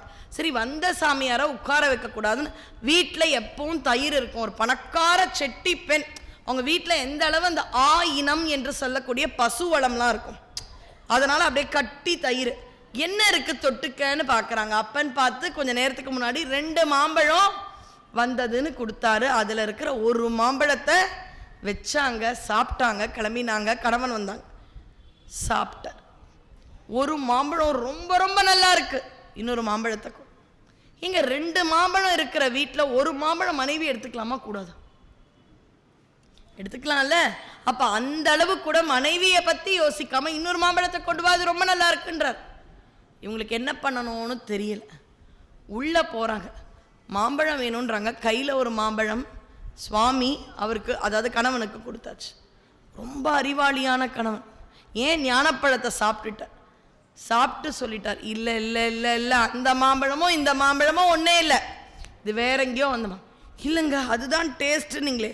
அதே மாதிரி ஒரு மரத்தில் உள்ள காய் ஒரு தன்மையோடு இருக்கும், அது சுவைதான், இது அதை விட சுவை அப்படின்னு சொல்லும் பொழுது சுவாமி கொடுத்தார். என்னது? சுவாமி கொடுத்தார். நம்புற மாதிரி இல்லையேம்மா. சாப்பிட்டேன்னா சாப்பிட்டேன்னு இல்லை, சாமி தான் கொடுத்தார். இந்த பாடலெல்லாம் படிக்கணும், ஆனால் நேரம் இல்லை, அதனால் அந்த பாடல்களெல்லாம் படிக்க முடியாமல் போகும். இல்லைனா இத்தனை அடியார்களுக்கும் அடியேன் அந்த பாடல் சொல்லி சொல்லி சொல்லி சொல்லி தான் வந்தேன். அதனால் இறைவன் முன்பு அந்த மாம்பழம் வந்தது, மறைந்தது. இதை பார்த்துட்ட உடனே அவனுக்கு மரியாதை கலந்த ஒரு பயம். இவ ஒரு சாதாரண பெண் என்றால் வாழலாம், இது நடந்த அற்புதம் நடந்த சில தினங்களுள் நான் திரவியம் சென்று, அதாவது அன்னைக்கெல்லாம் பார்த்தீங்கன்னா வேற ஊருக்கு போய் சம்பாதிக்கிறது ரொம்ப சாதாரணம். அதுலேயும் குறிப்பாக செட்டியார்கள் அந்த காலத்தில் வணிகர்கள் என்ற பெயரில் ரோமாபுரி வரை போயிருக்காங்க. ரோமன்ஸ் தான் இன்னைக்கு பார்த்தீங்கன்னா நம்ம வீட்டில் செக்யூரிட்டியாக இன்றைக்கும் வடநாட்டினர் இன்னைக்கு நம்ம எல்லா இடங்கள்லையும் வேலை பண்ணுறாங்க, பார்க்குறோம் இல்லையா, உணவகம் எல்லா இடங்கள்லையும். அது மாதிரி பட்டினத்து சுவாமிகளுடைய வீட்டில் செக்யூரிட்டியாக இருந்தது ரோம்ஸ். 2 ரோமாபுரியிலேருந்து வந்தவங்க தான் அவர் வீட்டு செக்யூரிட்டியாக இருப்பாங்கன்னா அப்போ அவருடைய பணத்தை யோசிச்சுப்பார். அப்போ இவர் கிளம்பியாச்சு, கிளம்பியவர் வரல. இந்த அம்மா பல காலம் இருக்காங்க. யாரோ சொல்லி இவர் எங்கே நம்முடைய குலசேகரப்பட்டினம் அதுக்கிட்டலாம் இருக்கக்கூடிய ஒரு ஊரில் இருக்கின்றார் என்ற தகவல். இதை ரொம்ப வேகமாக போகிறேன். அம்மையாரை அந்த ஊர் முழுக்க ரொம்ப செல்வந்தர் இல்லத்து செல்ல பெண் எப்படி கூட்டின்னு போகிறாங்களாம், அவளை அழகா அந்த சிவிகை பல்லக்கு வச்சு கூட்டின்னு போகிறான். ஆண்டாள் அப்படிதான் ரங்கமன்னாரை காண்பதற்காக திருவில்லிபுத்தூரிலிருந்து ஸ்ரீரங்கத்துக்கு சிவிகையில் வந்தாள் ஆண்டாள். அது மாதிரி இந்த அம்மாவை எதில் வைத்து அழைத்து செல்கின்றார்கள், பல்லக்கில் அழைத்து செல்ல. அவருக்கு கல்யாணமாகி ஒரு பொன் குழந்தை பிறந்து அந்த குழந்தைக்கு இந்த அம்மா பேர் புனிதவதியே வச்சுட்டு. அப்போ இந்த உயிர் உடலுக்கு ஒரு நாயகன் இல்லைன்னு ஆயிடுச்சு. இனிமேல் உயிர் நாயகனை நாடவேன். அதாவது சின்ன வயசுலேருந்தே கஷ்டப்பட்டு வளர்ந்த பொண்ணு, எங்கெங்கேயோ சாப்பாடு, யார் போட்ட சாப்பாடு, வளர்ந்த பெண் எப்படி வேணாலும் இருக்கலாம். ஆனால் அப்படியே செல்வ சீமாட்டியாக வளர்ந்த ஒரு பெண். அந்த பெண் அந்த க்ஷணம் கேட்குறாளாம், எனக்கு பேய் வடிவம் கொடு, இந்த அழகாக பார்க்கக்கூடாது, நான் எங்கே இடுகாட்டில் இருக்கேன். ஏன்னா அங்கே தான் சுவாமி யார் டிஸ்டர்பன்ஸும் இல்லாமல் ஆடுவாரான், இந்த அம்மா பாடுவான். இப்படியே இருக்கும் பொழுது கைலைக்கு செல்கின்றார், தலையால் நடந்து கைலைக்கு செல்கின்றார். இந்த இடத்துல தான் அம்மாவிற்கான அந்த ஒரு பட்டம் வருது. அம்மா அம்மான்னு கூப்பிட்றோம் இல்லையா, அது வருகின்ற இடம் இதுதான். கைலைக்கு செல்கின்றார், தலையால் நடந்து கைலைக்கு செல்கின்றார். அப்படி பேய் வடிவத்தில் செல்கின்றார். இது மாதிரி யாரையும் அம்பாள் பார்த்ததே இல்லை. அம்பிகை திருவுள்ளத்தின் அதிசயித்து, இப்படி யாருப்பா இருக்கா, தலையில் தலைக்கீழா நடந்து வராங்க, பேய் வடிவத்தோடு அப்படி பயந்து பார்க்குறாள் அம்பாள். இது யாரு? அம்பிகை திருவுள்ளத்தின் அதிசயித்து அருளி தாழ்ந்து தம் பெருமானை நோக்கி தலையினால் நடந்து இங்கு ஏறும் எம்பெருமான் ஓர் எற்பின் யாக்கை. ஒன்றுமே இல்லை உடம்புல, அந்த உடம்பே பார்த்தீங்கன்னா அப்படியே எலும்பும் தோலுமா இருக்கும். யாக்கை அன்பு என்னங்க இப்படி ஒரு அன்பா அவங்க மேலே பெருசுங்க. என்ன நம் பெருமாட்டி அங்கு நாயகன் அருளி செய்வான். இதுதாங்க நான் 5 நாள் பேசுறதுக்கான ஒரு அற்புதமான வரி இதுதான். வரும் இவள் நம்மை பேணும் அம்மைக்கான். யாரு தெரியுமா? இதான் என் அம்மா. மாமியார் இல்லைன்ற தைரியத்தில் தானே இருந்தேன். எனக்கும் அம்மா இருக்காங்க. ஒரு அவதாரம்னு சொல்ல மாட்டோம், சிவகுடும்பத்தை அவசரம்னு சொல். ஒரு சமயம் அம்பிகையானவள் இமவான் மகளாக, பாண்டிய மன்னன் மகளாக, மத்தங்க முனிவர் மகளாக, இப்படி பல இடங்களில் நீ அப்பா அம்மானா உனக்கு என்னன்னு தெரியும். மேனை இருக்கா பாரு, கொஞ்சத்துல நீ பார்வதியா இருக்கும் பொழுது என்ன கல்யாணம் பண்ணிக்க அனுமதியே கொடுக்கல. என்ன இவ்வளோ அழகா இருக்கா, அவர் அப்படி இருக்காரு, இவருக்கு போய் கல்யாணம் பேசுறீங்களேன்னு உன்னை தம் பொண்ணாவே நினைச்சுட்டான். அங்கங்க உனக்கு தான் அம்மா அப்பாவா? எனக்கும் ஒரு அம்மா. என்ன பிறவா யாக்கை பெரியோன் பெரியோன்னு சொல்லிட்டு எப்ப பார்த்தாலும் என்ன பெரிய ஆளா தானே வைக்கிறீங்க. என்ன யாரோ குழந்தை அப்படின்னு சொல்ல ஒரு ஆள் வேணாமா? வீட்டுக்கு ரொம்ப பெரியவரா இருப்பார், 75 வயசா இருப்பார், ஒரு 4-5 பசங்க இருப்பாங்க, ஊர் பெரியவரா இருப்பார், பஞ்சாயத்து தலைவரா இருப்பார். ஆனாலும் எங்கேயாவது அவருடைய அம்மா ஒரு 93 வயசுல வந்து குழந்தை சாப்பிட்டியாடா அப்படின்னு கேட்டா அந்த அம்மாவுக்கு அவர் குழந்தை. அந்த பேம்பரிங்கிற வார்த்தை ஆங்கிலத்தில் உண்டு. அந்த அரவணைப்பு எனக்கும் வேண்டாமா? அம்மா அம்மான்றீங்களா? அந்த அம்மானா எனக்கு எப்படின்னு எனக்கு தெரியாது, இவங்க தான் எனக்கு கற்றுக் கொடுத்தாங்க. வரும் இவள் நம்மை பேணும் அம்மைக்கான் உமையே என்று சுவாமி சொல்கின்றார். அப்படியாக அம்மையானவர் வந்தார். மடுத்த புனல் வேணியினார் அம்மையென மதுரமொழியில சுவாமி கூப்பிடுறாராம் அம்மா அப்படின்ற. நம்ம சின்ன குழந்தை அம்மான்னு கூப்பிட்டாலே அப்படியே அம்மாக்களுக்கெல்லாம் பரமானந்தமா இருக்கும். சுவாமி யாரு? ஆதியும் அந்தமும் இல்லா அருட்பெரும் ஜோதி. அம்மானு கூப்பிட்டா இதுக்கு பேயாவே இருக்கலாங்க. பெண் தான் பேய் மாதிரி இருக்கக்கூடாது, அவங்க பேயாராவே இருந்தாங்க. அப்படி பேய் வடிவம் எடுத்து எலும்பும் தோலுமாக தலையினார் கைலாயம் சென்ற அவர்களுக்கு சுவாமி கூப்பிறார். மடுத்த புனல் வேணினார் அம்மை என மதுரமொழி கொடுத்து அருள பெற்றாரை குலவிய தாண்டவத்தின் அவர் எடுத்து அருளும் சேவடி கீழ் என்றும் இருக்கின்றாரை அடுத்த பெரும் சீர் பரவல். அடுத்த சரித்திரம் போறார் சேக்கிழார். கைலாய காட்சி நடன காட்சி. ஏன்? நான் பாடணும், நீ ஆடணும். கைலாயம்லாம் அந்த டான்ஸ்க்கெல்லாம் சரி வராது. அப்ப 5 ஸ்டேஜ் வச்சிருக்கேன் பூமியில. எங்க 5 சபை வச்சிருக்கமா? வீட்டில் ஆட முடியும். ஒரு அரங்கேற்றம்னா சபால தானே ஆட முடியும். 5 சபை இருக்கு எனக்கு. எங்க? ஆலங்காடு ரத்தின சபை, பொன்னம்பலம் சிதம்பரம், வெள்ளியம்பலம் மதுரை, தாமிரம் திருநெல்வேலி, சித்திர சபை குற்றாலம். 5ல் நீ எங்க ஆடினாலும் வருவோம்ப்பா. நான் பேயார், எனக்கு அரங்கம் வேணாம், இடுகாட்டில் ஆடு. நள்ளிரவில் நட்டம் பயின்றாடும் நாடனை. யாரோட அவர் நள்ளிரவில் ஆடுறாராம்? அங்க போய் ஆடுறாராம், அங்க இருக்கிற ஆன்மாக்களுக்கு. ஏன்னா மிட் நைட்டில் நம்ம அவரை டிஸ்டர்ப் பண்ண மாட்டோம். நள்ளிரவில் நட்டம் பயின்று ஆடும் நாதனை தில்லையுட்கூத்தனே தென்பாண்டி நாட்டான். அப்போ அங்கே போலாமா? நம்ம இடத்துக்கு எதுமா? இடுகாடு தானப்பா. நான் பேய் வடிவம் எடுத்துட்டேன், அங்கே வந்து ஆடுறியா? நீ எங்கே ஆடினா என்னப்பா? நீ ஆடுறத பார்க்கணும். உன் காலடியில் உட்காந்து அதை ரசித்து பார்த்துட்டே இருக்கணும், நான் பாடிண்டே இருக்கணும். உயரிய சபைமா, 5 சபையில் உயரிய சபை ரத்தின சபை திரு ஆலங்காடு. வாமா, நீ உட்கார்ந்து பாடு, நின்றுட்டுலாம் பாடாத. தாளம் போட்டு பாடுறியா? எப்பவுமே ஒரு சபால கச்சேரி பண்றவங்க உட்கார்ந்து தான் பாடுவாங்க. அப்படியே அம்மை எதனால் 63 அமர்ந்த நிலையில் இருக்கிறார்னா அவர் இடைவிடாமல் ஆடுகின்றார். அப்ப இந்த மாதிரி இடைவிடாமல் பாட வேண்டாமா? பாடிக்கொண்டே ரத்தின சபையில் நடராஜ பெருமானின் திருவடி கீழ் இருக்கும் காரைக்கால் அம்மையாரையும் வணங்கி, இன்னும் பேராசை ஒரு அடியார் இருக்காங்க. இப்போ நான் வரேன், இந்த அம்மாவை பற்றி பேச ரொம்ப நேரம் இல்லை, ஆனால் உங்களுக்குலாம் ரொம்ப தெரிஞ்சவங்க தான். அதனால் நீங்களே போய் சுற்றிட்டு வரும்பொழுது திருப்புர சுந்தரி சன்னதியில் போய் பார்த்துட்டு போய்க்கோங்க. அதனால் அம்மாவுக்கு பரவாயில்ல, அடியார்களை பற்றி பேசுகிறேன்னா எனக்கு கம்மியாக பேசுன்ட்டா. இப்போ என்னை பார்க்குறீங்க, அம்மா ஒரு 100 ரூபாய் எனக்கு டிஃபனுக்கு வேணும், தரியான்னு கேட்குறேன். கண்டிப்பாக தரேங்கய்யா, தரேன் கொடுமா, தரேங்கய்யா தரேன். அப்புறம் தான் நோட் பண்ணுறீங்க, என் கையில் மொபைலும் இல்லை, ஃபோன்பே ஜிபே பண்ண பர்ஸும் இல்லை, கையிலையும் காசு வச்சுக்க. அப்புறம் கேட்பீங்க, இது பாரு கையிலேயே காசு இல்லை, தரேன்னா இல்லைன்னு சொல்லலாம்ல, நான் வேறு யாருக்கிட்டையாவது கேட்பேன். சுவாமி அம்பாள் இல்லைன்னா அப்படிதானே. அம்பாள் தான் அருளா. அருள் தரேன் தரேன்னு சொல்லுவாராம். ஆனால் எப்போ அருள் வருமா? அம்பாள் கூட இருந்தாதான் அருள் அப்படின்ற ஒரு விஷயமே வருமா. அப்போ அவ யாரு?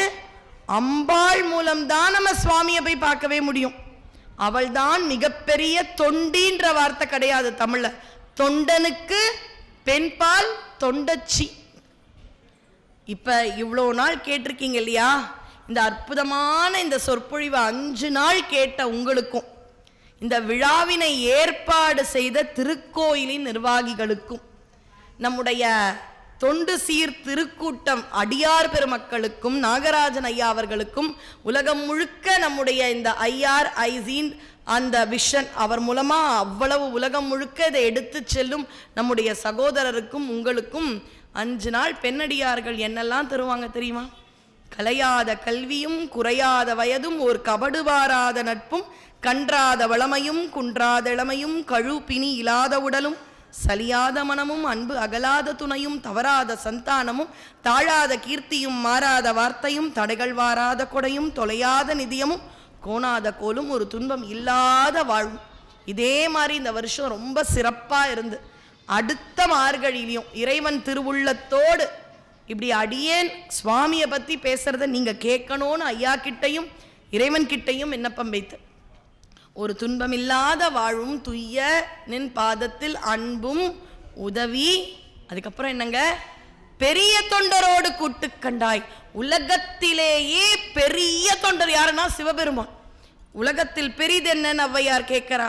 ஔவையார் கிட்ட முருகன் கேட்பான் இல்லையா, புவனம் பெரிது, இல்லை இல்லை நான் முகன் ஒன்று ஒன்றா சொல்லிட்டேன், இல்லை இல்லை இல்லை ரொம்ப பெருசு இந்த அடியார் மனசில் இருக்கிற சுவாமி. அப்போ மிகப்பெரிய தொண்டரோடு கூட்டு கண்டாய். அவரே தொண்டர், அந்த தொண்டருக்கு ஒரு அசிஸ்டண்டாம், அந்த அசிஸ்டண்ட் தான் அம்பாளாம். பெரிய தொண்டரோடு கூட்டு கண்டாய்.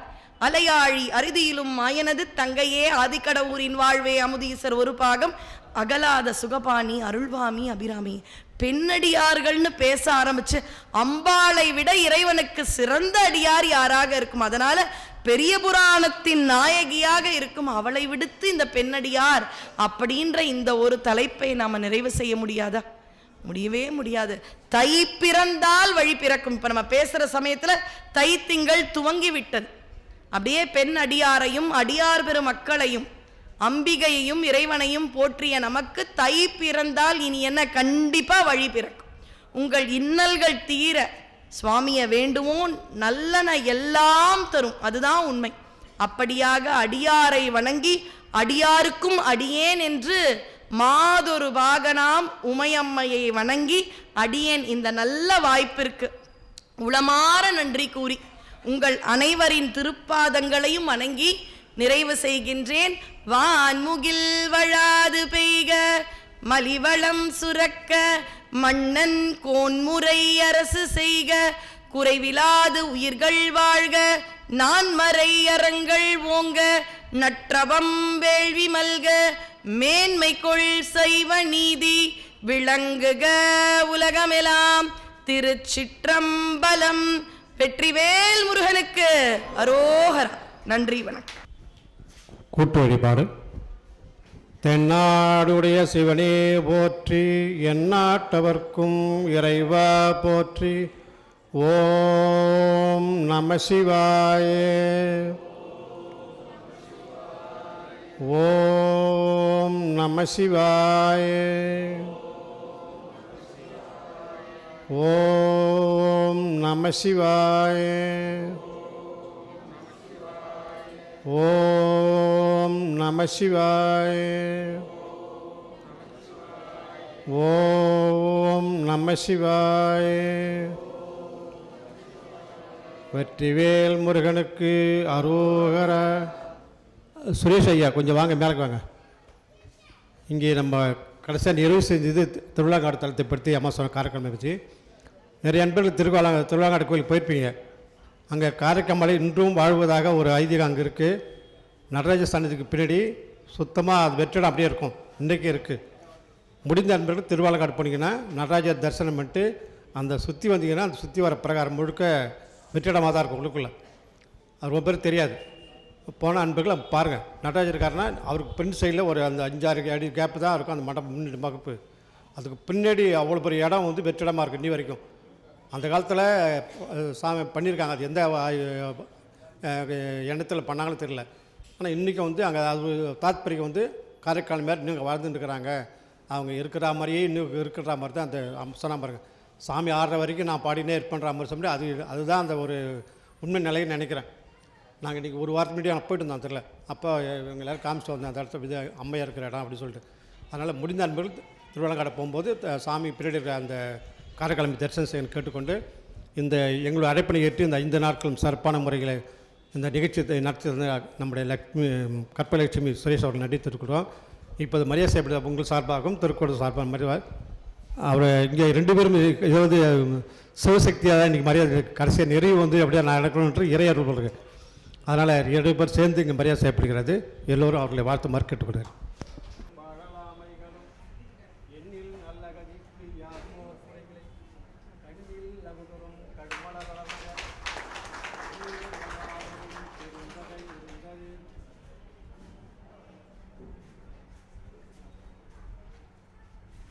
இந்த தகவல் உங்களுக்கு பிடிச்சிருந்தா லைக் பண்ணுங்க, உங்க ஃப்ரெண்ட்ஸுக்கு ஷேர் பண்ணுங்க, மறக்காம எங்க சேனலுக்கு சப்ஸ்கிரைப் பண்ணுங்க.